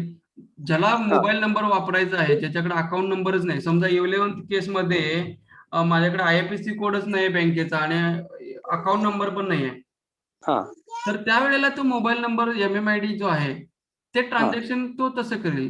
त्यामुळं प्रत्येक बँकेला MMID ह्या त्या कंपल्सरी जिथं IMPS रजिस्टर आहे तिथे त्याला द्यायलाच पाहिजे. हा एक विषय. आणि सिक्युरिटी कोड जे आहेत ते तुमचे 2 पासवर्ड आहेत, एक MPIN आणि TPIN. एक लॉग इन करण्यासाठी मोबाईल पिन ज्याला म्हणतो तो पहिल्यांदा करायला लागतो आणि TPIN म्हणजे ट्रान्झॅक्शन पिन द्यायला लागते. हे 2 झाले. त्याच्यानंतर एक सिक्युरिटी ऍडव्हान्स मध्ये केलेले लेटेस्टली OTP केलेला आहे. OTP ऑथेंटिकेशन कशासाठी, की तुमचे जेन्युइननेस चेक करण्यासाठी OTP केलंय. कारण की शेवटी वॉलेट आहे, एक पैसा आहे, एक क्रेडिट आहे. कुणाच्या अकाउंटवरती किती लाख रुपये असतात हे आपण सांगू शकत नाही. बरोबर. त्यामुळे त्याची जेन्युइननेस आणि सिक्युरिटी जसं बघायला गेलं तर सायबर सिक्युरिटीच्या अंडरमध्ये ह्या गाईडलाईन्स इश्यू केलेल्या आहेत. 2 फॅक्टर ऑथेंटिकेशन ज्याला म्हणतात, त्या ज्या वेळेला सर्क्युलर आलं त्याच्यानंतर हे OTP कंपल्सरी केलेलं आहे सगळ्या बँकांना.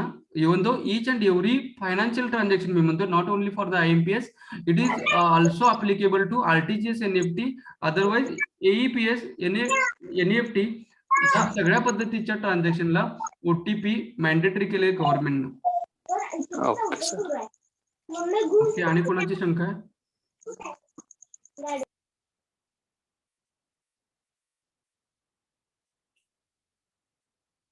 ओके, क्वेश्चन्स चालू करूया. आपलं फॉर्म्युला माहिती आहे तुम्हाला. प्रत्येकाने एक एक क्वेश्चन वाचायचं आणि ऑब्जेक्ट वाचायचं आणि त्याचं उत्तर आपण 4ही ऑप्शनचं डिस्कशन करायचं. Okay, we will start with the first question. Who will read the first question? ज्यांनी वाचायचं आहे कुणी पुढाकार घ्या, त्याने अनम्यूट व्हा आणि वाचा.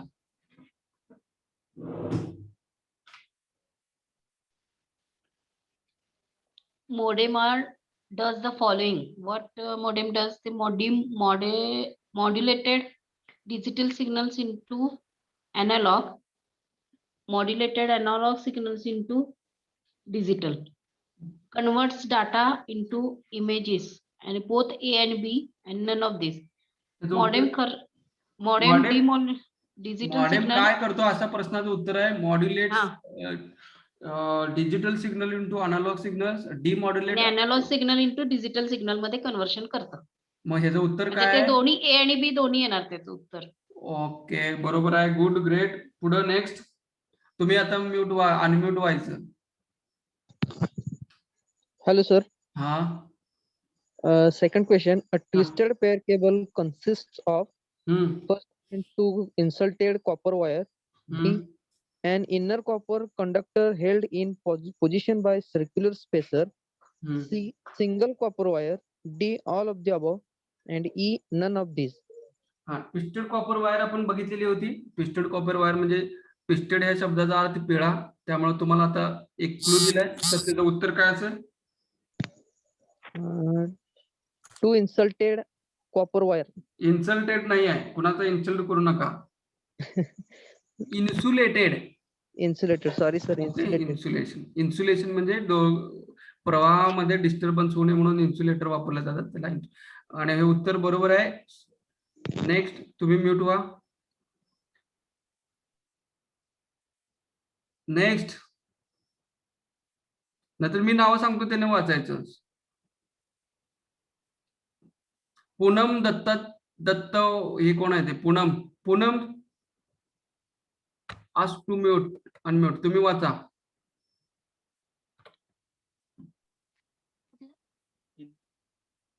दत्तवाडे, पूनम दत्तवाडे. वाचा प्रश्न 3. A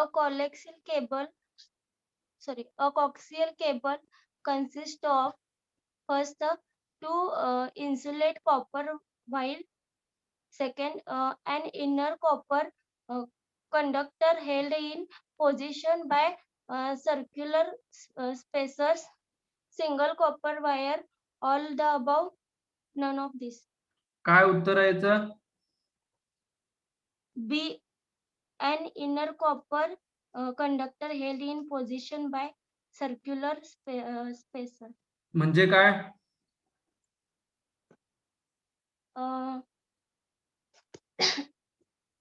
मग कसं बी, तुम्हाला कसं माहिती बी आहे त्याचं उत्तर?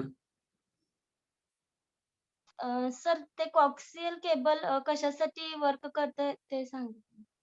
नाही, नाही. अहो प्रश्न तुम्ही वाचला काय? कॉक्सियल नाही, कोएक्सियल केबल म्हणजे काय असा प्रश्न आहे. बरेच लोक मीटिंग आपले क्लास ऑटोमॅटिक कमी व्हायला लागलेत, नंबर काउंट डाऊन कमी व्हायला लागलाय, बाहेर पडायला लागलेत. ओके, लेट इट बी, जाऊ देत ज्यांना जायचं आहे, पण त्यांना ठीक आहे, म्हणजे नंतरच्या क्लासमध्ये बघतो त्यांना काय करायचं. बर, पुढं वाचा. ह्याचं उत्तर काय? तुम्ही 2 नंबर म्हटलं मॅडम पूनम दत्तवाडे.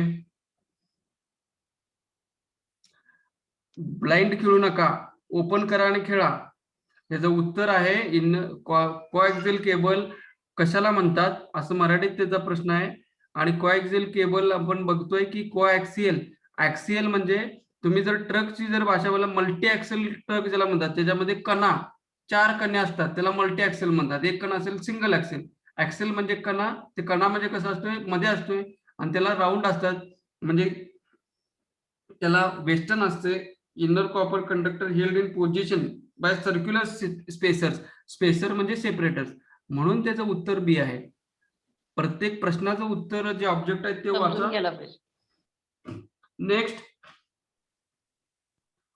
नेक्स्ट कोण आहे? गणेश पाटील. गणेश पाटील,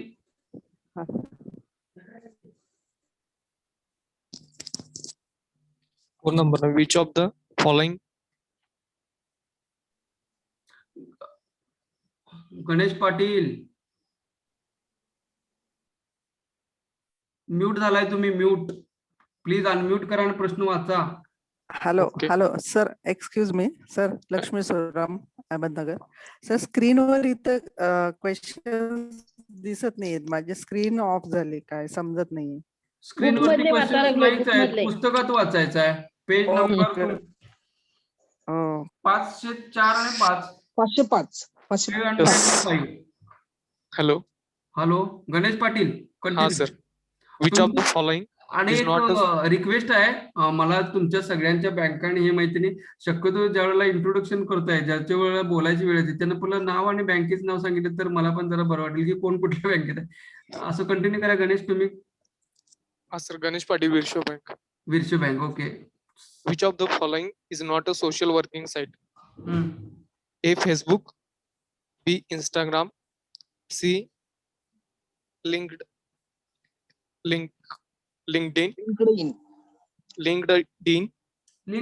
बरोबर आहे ते. डी व्हॉट्सॲप आणि डेवओप्स. आता प्रश्न इतका मजेशीर आहे, तर प्रश्नामध्ये विचारले कुठल्या खालच्या सोशल साइट्स नाही आहेत, बरोबर ना? Which are the following not a social networking site. आता ह्याच्यात सगळ्याच गोष्टी तुम्हाला माहिती आहेत, म्हणजे इंस्टाग्राम माहिती आहे, लिंक्डइन माहिती आहे, फेसबुक माहिती आहे, व्हॉट्सअप माहिती आहे. हे काय आहे? सोशल मीडियाज आहे. आणि ह्यातला एकच ऑड मॅन आउट कोण आहे? शेवटचा 5 नंबरचा, जो डेव्हलपर्स ऍप्स आहे, जी डेव्हलपमेंट करणारे लोक आहेत त्यांच्यासाठी ऑप्शन्स जे म्हणतात, ऑपरेटिंग सिस्टीम ज्या डेव्हलप करतात त्याची वेबसाईट आहे ती. त्यामुळं काय आहे? डेव ऍप्स. चौथे उत्तर काय? ई. नेक्स्ट कोण बोलेल नेक्स्ट पेज वरती?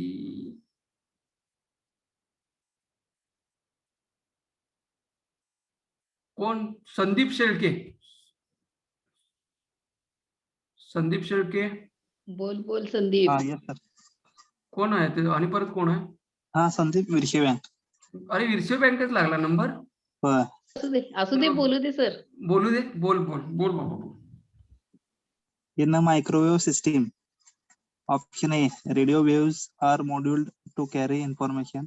Option B, wave beams are sent from one antenna to another. Option C, along the route, the received data is amplified and retransmitted. Option D, microwave signals may be passed on to the satellite. Option E, all of the above. हा, बऱ्याचदा trick असं पण असते की त्याच्या प्रश्नाचं उत्तरच त्याच्यामध्ये असते, प्रश्नामध्ये असते, असं पण असते. ह्याचं उत्तर काय आहे Sandeep? Option all of above. Okay, all of the above. बाकीच्यांनी पण आता उत्तर द्या. संदीपचं म्हणणं आहे ऑल ऑफ द अबाव. आणि कुणाला याच्याबद्दल वेगळं उत्तर द्यायचं आहे का?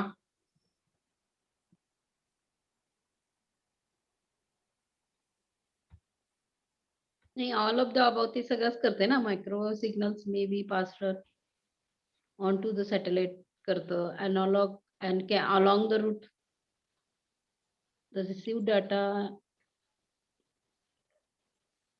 ते पण करते.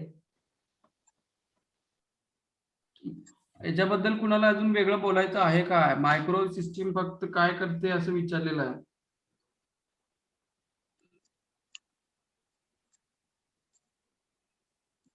मला वाटतं हे चुकलेलं असावं. तुम्हाला काय वाटतंय? संदीप तुझं बरोबर आहे? असं वाटतंय मला. असं वाटतंय. मला वाटतंय एक नंबरचं असावं. रेडिओ वेव्ह वापरतात ना. मला संदीप पाचशे जे ऑप्शन्स आहेत ना, 4 ऑप्शन, त्याची माहिती दे बघू. संदीप कन्फ्युज आहे. मग कसं ऑल ऑफ द अबाव म्हटलं? 5 ऑप्शन बद्दल कोण, म्हणजे 4 ऑप्शन बद्दल कोण माहिती देऊ शकेल? वाचायचं आणि सांगायचंय. मराठीत सांगितलं चालेल, बाकीच्यांना कळेल ना. हे बघा, ऑब्जेक्ट बद्दल, ईच अँड एव्हरी ऑब्जेक्ट बद्दल मला क्लिअरिटी असायला पाहिजे, कारण की ते ऑब्जेक्ट वेगळ्या पद्धतीने कसा विचारला जाईल मी सांगू शकत नाही. त्यामुळं not only for C module, इतर मॉड्यूलचे सुद्धा तुम्ही ऑब्जेक्ट क्लिअर करून घ्या. ऑब्जेक्ट तुम्हाला कळले तर ते कुठल्या पद्धतीने विचारतील हे सांगता येते. हे बघा, ह्याच्यामध्ये radio waves are modulated to carry information. Microwave टेक्नॉलॉजीमध्ये रेडिओ वेव्ह वापरतात हे आपल्याला माहिती आहे. Wave beams are sent for one antenna. त्याच्या पुढे जर गेलात तर 2 अँटेना मी तुम्हाला सांगितलं फिजिबिलिटी चेक करतात. त्यामुळे रेडिओ वेव्हचा वापर करून हे सिग्नल पास करतात. त्यामुळे अँटेनाची गरज आहे.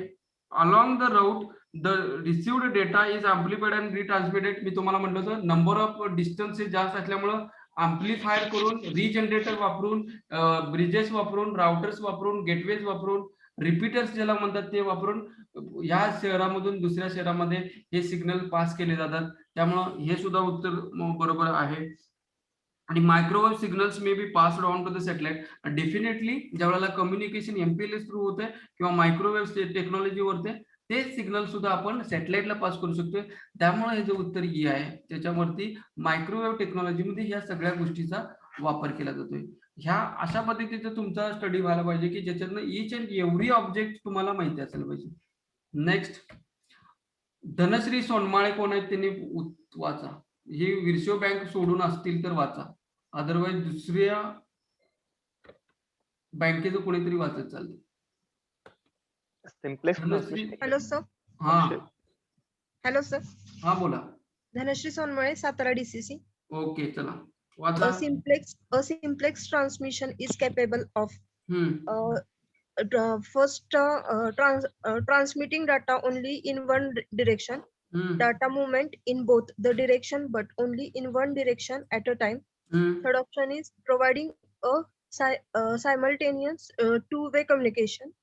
Option D, data communication only. And option E, none of these. Answer is transmitting data only in one direction. का? A simplex transmission is capable of transmitting data in only in one direction, because sender cannot receive and the receiver cannot send at the same time. Okay, मग 2 नंबरचं काय आहे बी? Second is data movement in both the direction, but only in one direction at a time. कुठलं ह्याचं उत्तर काय? Transmitting data only in one direction. अरे ते नाही, बी जो ऑप्शन आहे त्याचं कशा संदर्भात ऑप्शन आहे तो बी? जसं ए सिम्प्लेक्स ट्रान्समिशन आहे तसं बी कुठला? Half duplex. हा, Second is half duplex, data movement in both the direction, but only आणि in the. तिसरा Third one is providing a simultaneous two-way communication is full duplex. आलं का लक्षात सगळ्यांना? Single simplex transmission, data transmitted only in one direction. Half duplex, data transmission in both direction but only one direction at a time. आणि full duplex, both data transmitted both directions simultaneously. Okay, next. Deepak Patil ड नको, अक्षय Patil. IMPS, Immediate Payment Service Platform, provides a real-time fund transfer that could be accessed on multiple कुठली channels. Bank Akshay? Which of the following is KIJS Bank? Kallappa Nawade. Okay. हो, yes sir.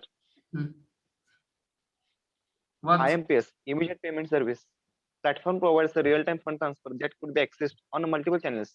Which of the following is not an IMPS channel? Options: PBP. Second option mobile. Third is internet. Fourth is a branch, and fifth is a ATM. Sir यातलं PPB हा शब्द sir म्हणजे मी जेव्हापासून sir lecture attend केले त्या lecture मध्ये sir अजून हा शब्द आला नाही सर. सो त्याच्याबद्दल जरा कन्फ्युजन आहे सर. मी मला त्याचं फुल फॉर्म मी आता सर्च करणार आहे गुगल वरती सर. ठीक आहे, ते असू दे, ते सोडून बोल. हा, त्याचं उत्तर सांग. त्याचं उत्तर मोस्टली सर मोबाईल आहे. Which of the following is not IMPS channel? Mobile हा आन्सर आहे सर त्याचा. Platform provides real-time fund transfer that could not access on multiple channels. Which of the following is not an IMPS channel? Sir हे उत्तर चुकीचं आहे असं मला वाटतं. हो, कारण का सर त्याच्यामध्ये आपण मोबाईल वर सर आपण IMPS वगैरे करू शकतो ना सर. आणि ब्रँच मध्ये तर आपण प्रश्न कळलाय का? आपल्याला प्रश्न कळलाय का मला. अक्षय? Immediate Payment Service Platforms provides real-time fund transfer that could be accessed on multiple channels. That could be accessed म्हणजे IMPS हे मल्टिपल चॅनल वरती ऍक्सेस केलं जात आहे. इथपर्यंत कट करायचं. हो, कट झाला सर. On multiple channel. आता कॉमा आहे किंवा डॉट आहे. Which of the following is not an IMPS channel. मग असं असताना मल्टिपल चॅनल्स वरती IMPS चालत असताना खालीलपैकी कुठलं चॅनल्स आहे ते मल्टिपल याच्यामध्ये चालत नाही? Branch. ATM.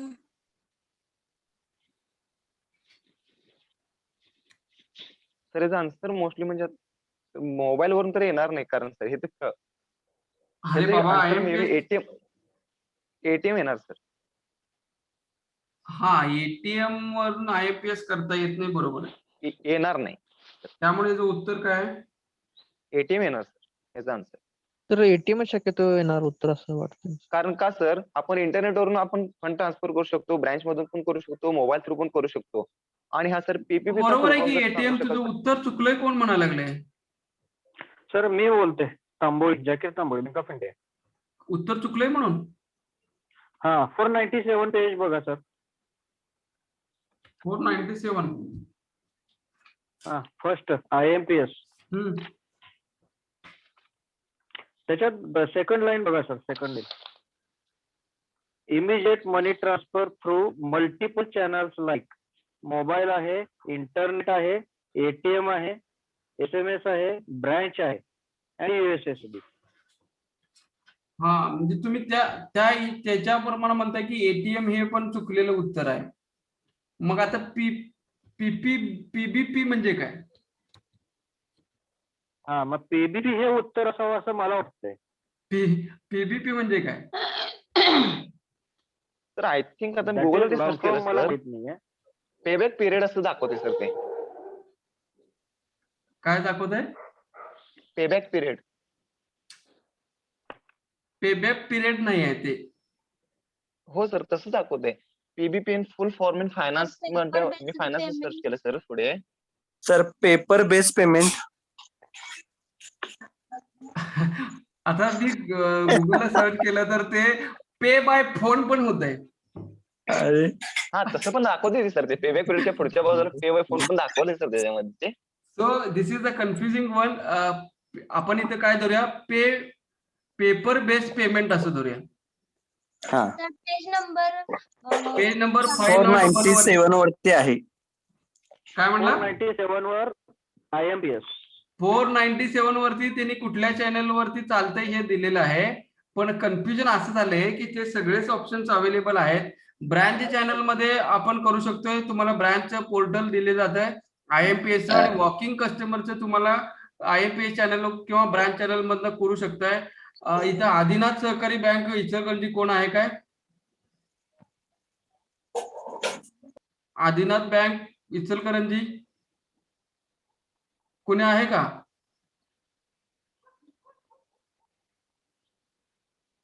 Anybody from Adinath? तर नसतील तर गुड. आदिनाथ बँकेमध्ये ब्रँच चॅनल मधून 17 लाख रुपये गेले होते इचलकरंजी मधून मागच्या वर्षी. त्यामुळे मी म्हणत होते की कोणी आहे का, असतील तर ते कन्फर्म करा. ते जे होतं ते ब्रँच चॅनल मधनं 17 लाख रुपये गेले होते. त्यामुळे IMPS is enabled for branch channel also आणि मोबाईल चॅनल्स ऑल्सो. त्यामुळे 2 ऑप्शन गेले, एक मोबाईल गेला आणि ब्रँच गेला. दुसरा राहिला इंटरनेट. आपल्याला माहिती आहे इंटरनेटवरती IMPS चे ऑप्शन्स आपल्याला अवेलेबल आहेत. त्यामुळे 3 गेलं इंटरनेट. ATM मध्ये IMPS आतापर्यंत कधी बघितलेलं नाही, पण ह्याचा वापर कसा करत असतील तुम्हाला सांगतो. जे पॉस मशीन जे कन्सिडर करतात त्याला ATM म्हणत असतील, ज्याच्या थ्रू IMPS चॅनल मधनं फंड ट्रान्सफर. पण आय डोंट थिंक अजूनपर्यंत मी तर कधी वापरलेलं नाही IMPS ATM मधनं, पण ते त्याला कन्सिडर करत असतील. Hope so that is the reason मी सुद्धा ते ATM मध्ये म्हणत होतो.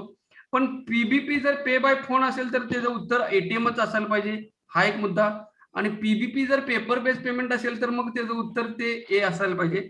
So confusing. अशा वेळेला ट्रिकी जर असेल तर आपण पे बाय फोनच्या ऐवजी पेपर बाय असं करूया आणि त्याचं उत्तर ए घेऊया. आणि डेफिनेटली मोबाईल थ्रू आपण IMPS करू शकतो. नेक्स्ट. हॅलो हा हॅलो बोला. Sir Sunil Khot Amol bank. हा वाच. सर ATM आपण कार्ड टू कार्ड ट्रान्सफर करतो ते पण IMPS मध्येच मोडतं का? नाही, कार्ड टू कार्ड ट्रान्सफर करतोस ते ई-कॉम होत आहे. नाही म्हणजे आता आपण व्हॅल्यू ॲडेड सर्व्हिस मध्ये कार्ड टू कार्ड ट्रान्सफर पण सर्व्हिस देतो ना कस्टमरना. ती VAS सर्व्हिस आहे ना, व्हॅल्यू ॲडेड सर्व्हिसेस. बरोबर. ते पण याच्यामध्ये IMPS मध्ये येतं का? नाही, IMPS नाही होत, पण त्याला चॅनल कुठला आहे बघा. आता कसं आहे की पेमेंटसाठी lots of channels are available. तुम्ही मोबाईल IMPS आहे, RTGS, NEFT, pay to A आहे, किंवा कार्ड टू कार्ड जर म्हटलं तर ते वॉलेट टू वॉलेट ट्रान्सफर होते. ते मोड्स त्या बँकेनं कुठला वापरलाय त्याच्यावरती मी आता नाही सांगू शकतो की त्या बँकेनं मोड्स कुठला वापरलाय ते. त्या अनुषंगाने इथे त्यांनी ATM ऑप्शन दिला असेल असं मला वाटतं. ATM मशीन आहे, ATM कार्ड म्हटलेलं नाही तिथं. ओके. नेक्स्ट प्रश्न वाचा पुढचा. आज 11 वाजून गेलेत, भरपूर वेळ झालाय, 2 राहिले. मी हा 7 नंबरचा जर आपण जर अनेकदा डिस्कशन करूया. PPB ज्याचं एक्झॅक्ट शोधून काढूया आपण आणि मग त्याचं डिसिजनला येऊया. नेक्स्ट वाचा कोणीतरी जे 2 Zakir Tamboli, bank of India. हा बँक ऑफ इंडिया. ओके. कुठल्या ब्रांचला आहे जकीर? सर हे जुनोल ऑफिस लक्ष्मीपुरी. अरुणा गडगे मॅडम आहे तिथं? हा अरुणा गडगे खाली कोल्हापूर मेन ब्रांचला आहे. हा ओके ठीक आहे. तुम्ही वर आहे काय? हा मी वर आहे. ओके चालेल. जकीर बोला. मग सचिन ओळखीचा आहे ना? सर सचिन 2-3 आहेत तिथं. हा ते खाली लोन डिपार्टमेंटला सचिन एका होतात तिथं, ते हे एक होते. ठीक आहे, असू दे, कंटिन्यू करा. आपण कधी जर भेटलो तर येऊ. Yes sir. Multiplexer is used to option A, store and forward data to a large number of terminals over a single communication channel. Option B, send more than one signal simultaneously over a single communication channel. Option C, intercept and handle communication activities for the host computer. Option D, all of the above. Option E, none of these. याच्यामध्ये सुद्धा sir उत्तर चुकीचं दिलेलं आहे 8 नंबरला. उत्तर काय माहिती? उत्तर खाली दिले त्यांनी सी. खालचं बघू नका ऍक्च्युली हो. उत्तर आहे त्याचं, खाली बघूच नका, तुम्हाला नाही, जे नाही, वाटतं ते सांगा. चुकीचं उत्तर दिलेलं आहे. हा, मला जे वाटतंय ते फर्स्ट वन आहे. Store and forward data to a large number of terminal over तुमचंही सिंगल उत्तर चुकीचं कम्युनिकेशन आहे. Channel. You are also wrong mister Zakir. Sir 480 प्रश्न बघा, मल्टीप्लेक्सर म्हणताय. स्टोअर अँड फॉरवर्ड डेटा हे स्विच साठी वापरलं जाते, मेसेज स्विचेस. 1.25 प्रोटोकॉल आठवा. Switches are store and forward. Multiplexer तुम्हाला चित्र पण काढून दाखवलं होतं की एकापेक्षा 4 लाईन होती, MUX काढला होता आणि सिंगल आउटलाईन काढली होती आउटपुटची. Multiplexer send more than one signal simultaneously over a single communication channel. हे त्याचं उत्तर बी बरोबर आहे. पुस्तकातली उत्तरं चुकलेली आहेत हे कृपया सगळ्यांनी, आता तुम्हाला कळलं असेल. ऑप्शन्स बघू नका खाली, त्यामुळे तुम्हाला जे वाटते योग्य ते सांगा. चुकलं तर आपण बोलू. 3 नंबरचा ऑप्शन्स आहे.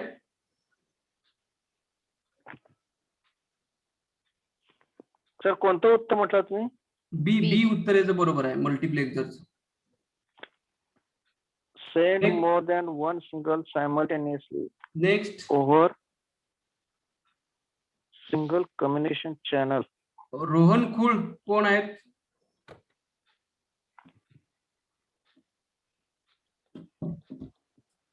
मिस्टर रोहन. हाँ sir. Continue. Which following are electronic clearing system in India are systematically important financial market infrastructural? तुम्ही रोहन कुठले? सन्मती बँक. सन्मती बँक ही काय जयसिंगपूर? नाही इंचलकरंजी सर. इचलकरंजी. ओके ठीक. हाँ. First UPI, B NACH, C IMPS, D CTS, E all of the above.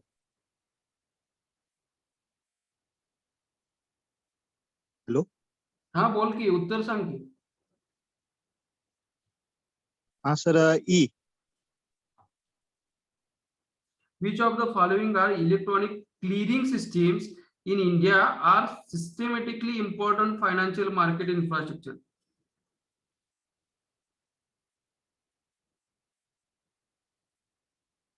आता ह्याच्यात 2 गोष्टी आहेत.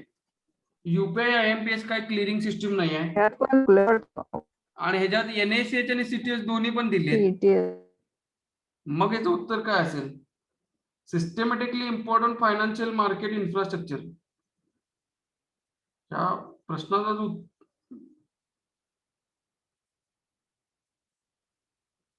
याचं उत्तर मला वाटतंय NACH असायला पाहिजे, कारण की याच्यामध्ये जे सिस्टमॅटिक अरेंजमेंट म्हटलेली आहे ही रिलेटेड टू द मॅन्डेट्स आहे. ज्या पद्धतीने कस्टमर्स मॅन्डेट इश्यू करतात. आता नावडेज कस्टमरला तुम्ही पॉझिटिव्ह पे सिस्टम मी बोलणार होतो, त्यामध्ये कस्टमरला त्याचं ऑथेंटिसिटी दिलेली आहे. त्यामुळं याचं उत्तर NACH आहे. आणि CTS तुम्हाला माहिती आहे, आता आपण रिसेंटली बघितलं. नेक्स्ट कोण वाचणार? भावना जाधव.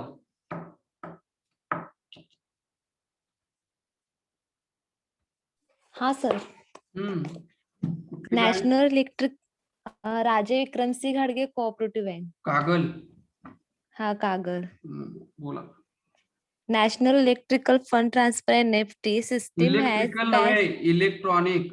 मगाशी पण कोणीतरी लेडीज वाईन म्हटल्या होत्या, म्हणजे मी समजते की झोपायचे टायमिंग पूर्ण झालेलं आहे.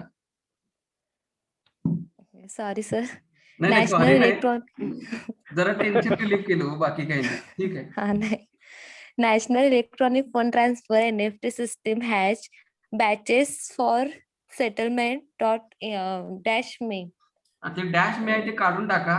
ते बहुतेक प्रिंटेड मिस्टेक आहे. सेटलमेंट पर्यंतच ठेवा. ओके. कारण की तिथं 2 ठेवायला तुमच्याकडे ऑप्शन 2 नाहीच आहेत. त्यामुळे याचं काय उत्तर येईल? 48 batches. 48.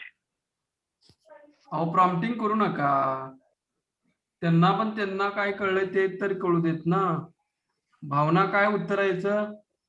D48. मग आता मला सांगायचं का 48 Um, ते माहिती नाही, बरोबर ना. आता कोण प्रॉम्प्टिंग केलं? प्रॉम्प्टिंग कोण केलं? जकीर तू Sir, केलं प्रॉम्प्टिंग? सांग. हा सर 48 जे आहे ना ते हाफ आवरली बॅचेस एव्हरी डे चालतं. 24 hours divided by 2 equal to 48. Okay. 48. Half आवरली बॅचेस मध्ये चालतं. आणि मी 3दा काय 4दा म्हटलं हे 48 लक्षात ठेवा, 48 लक्षात ठेवा. आणि दॅट इज द रिझन हे प्रश्न विचारलेले आहेत. Okay. Next last but not list questions कोण वाचणार? किशोर कोळी आता मला वाटतं अनम्यूट दिसत, तुम्ही वाचा Kishore. The minimum amount for customer transaction for RTGS is option 1 20,000, option 2 50,000, option 3 2 lakh, option D 10,000, option E none of the above. Answer is C 2 lakh. का? RTGS आपण बघितलं सर त्यात 2 लाखाच्या वरती RTGS कुठं बघितलास?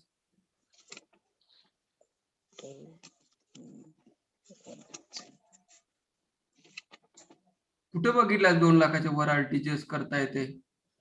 2 लाखाच्या खाली आरटीजीएस करता येत नाही.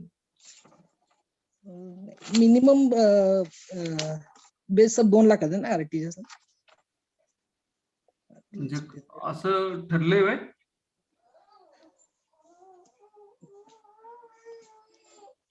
You are not confident about your answer. नाही सर 2 लाख बरोबर आहे आन्सर आहे. एक जस्ट त्याचा प्रूफ काय? प्रूफ एकच. अरे प्रूफ काय मी करतोय दररोज म्हणून सांगायचं. याच्यात पुस्तकात कशाला मागं चाललंय? आपल्याला त्रिकाल बाधित सत्य माहिती आहे. 2 लाखाच्या वर जर गेलं तरच आरटीजीएस ला जाते, नाहीतर ते एनईएफटी चॅनल मधनं करावं असं मेसेज देते system. We are the bankers, we need to do proper communication with each and every person. ह्या गोष्टी ज्या आहेत ह्या आपल्याला जसं ट्रिकी ऑप्शन्स आहेत, हे जे आजूबाजूला आपण करत असतो ते सुद्धा आपल्याला लक्षात ठेवायला पाहिजे. त्यामुळं तुम्ही जे करताय ते सराउंडिंग जरा आजूबाजूला जो कोण काही व्यक्ती करत असेल तिकडे पण तुमचं लक्ष ठेवा. तुम्हाला बाकीच्या टेबल्सचं वर्क पण तुम्ही जरासं लक्षात घ्या, जेणेकरून तुम्हाला बेनिफिट असा आहे की ज्या गोष्टी पुस्तकात वाचायला लागणार नाहीत त्या तुम्हाला बघून कळतील. व्हिज्युअलायझेशन मध्ये ह्या गोष्टी बऱ्याचशा कळतात. ऑपरेशन कळते आपल्या बँकेची काय आहे, सिस्टीम कळत जाते. त्यामुळे तुम्ही तिकडे सुद्धा कॉन्सन्ट्रेट करा आणि कॉन्फिडंट राहा तुम्ही तुमच्या स्टडी बद्दल. आणि शक्यतो सेशन झाल्यानंतर हे झूमचं सेशन आहे, ऑनलाईन कॉल होतात सरांचे वगैरे इतर फॅकल्टी मेंबरचे. तर त्यामुळे ते कसं होते की 100% डिलिव्हरी होऊ शकेल नाही होऊ शकेल हा विषय आहे, पण तुमचं रीडिंग पुस्तकातलं कंपल्सरी हवाय. किमान 1 तासभर तरी दररोजचा तुम्ही त्या सिलेबस साठी ठेवा. कसं आहे कधी लॉकडाऊन उठेल आणि एक्झाम लावतील हे काय सांगता येत नाही, पण एक्झाम पॉईंट आपल्या नॉलेज साठी तर आपण स्टडी करायला पाहिजे. सर 7th क्वेश्चन मध्ये ऑप्शन ए आहे ना पीबीपी, त्याचं लॉंग फॉर्म काय आहे सर? कोण विचारतंय? मी प्रकाश पाटील, आवाडी जनता बँक इचलकरंजी. हा तेच त्याच्यावरतीच आपण मगाशी तुम्ही डिस्कशन ऐकलं नाही काय की त्याच्यामध्ये ऐकलं सर, पण हे नोट करून घेतलं नाही मी. पेपर बेस्ड पेमेंट जर आपण ऑप्शन धरला तर त्याचं उत्तर आहे पेपर बेस्ड पेमेंट सिस्टीम. त्याला नॉन IMPS चॅनल चालू होत आहे. पण पे बाय फोन म्हणून एक ऑप्शन आलेला आहे गुगल वरती, तो जर घेतला तर तो सुद्धा मोबाईल IMPS चॅनलला चालू होतोय. पण आपण त्याला पेपर बेस्ड पेमेंट असं धरूया आणि त्यामुळे त्याचं उत्तर ए करूया. थोडं मिस्टेक आहे ऑप्शन्स मध्ये आणि उत्तरामध्ये ते करेक्ट करायला लागतील. ओके 11-20 झालेले आहेत. तुमच्या काही शंका असतील तर ग्रुपवरती पण टाका. आणि उद्या क्लास नाही आहे. उद्या कोण आता जे बरेचसे लोक हे केलेले आहेत गेलेले आहेत ग्रुपवरती सुद्धा मी टाकतो. There is a no class for tomorrow. There is a no class for tomorrow. Okay good night. Amol sir. हा हॅलो. हॅलो. हा बोला जाकीर. अहो सर मगाशी म्हणजे 8 नंबरचं म्हटलं की नाही, हम्म, 8 नंबरचं मल्टीप्लेक्झरचं हम्म. त्याचे पहिलं जे मी होतं ते मेसेज स्विचिंग मध्ये आहे काय? हा स्विच हो switch store and forward data जे स्विच आहे मी म्हटलं की तुम्हाला स्विचेस काय करते स्टोअर ते and message forward the switch का? डेटा आणि मल्टीप्लेक्सर काय करते मल्टिपल इनपुट आणि सिंगल आउटपुट हा. आणि सिंगल लाईन दोन्ही लक्षात ठेवा त्या. फिजिकल चॅनल मध्ये जातं. सिंगल कम्युनिकेशन चॅनल म्हणजे फिजिकल चॅनल का? हा काय असेल सिंगल चॅनल. अहो 4 कॉम्प्युटर आहेत, 4 कॉम्प्युटरची लाईन करून डेटा सेंटरला एकच लीड लाईन कनेक्ट केलं, ह्याला मल्टीप्लेक्सर असं म्हणू शकतोय. तुम्हाला एक चित्र काढून दाखवलं होतं, 1 मिनिट. हा.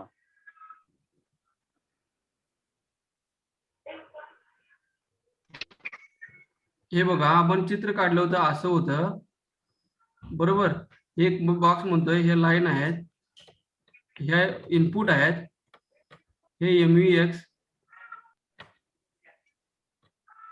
याला मल्टीप्लेक्सर म्हणतात हे इलेक्ट्रॉनिक भाषेमध्ये, आणि हे सिंगल आउटपुट. आलं लक्षात? Okay sir. ओके. हा ठीक. थँक्यू. आलं लक्षात. ओके एव्हरीवन, अभ्यास करा. अशा तऱ्हेने आपलं सक्सेसफुली या झूम वरती एक चॅप्टर आपण कव्हर केलाय. Good day, good night.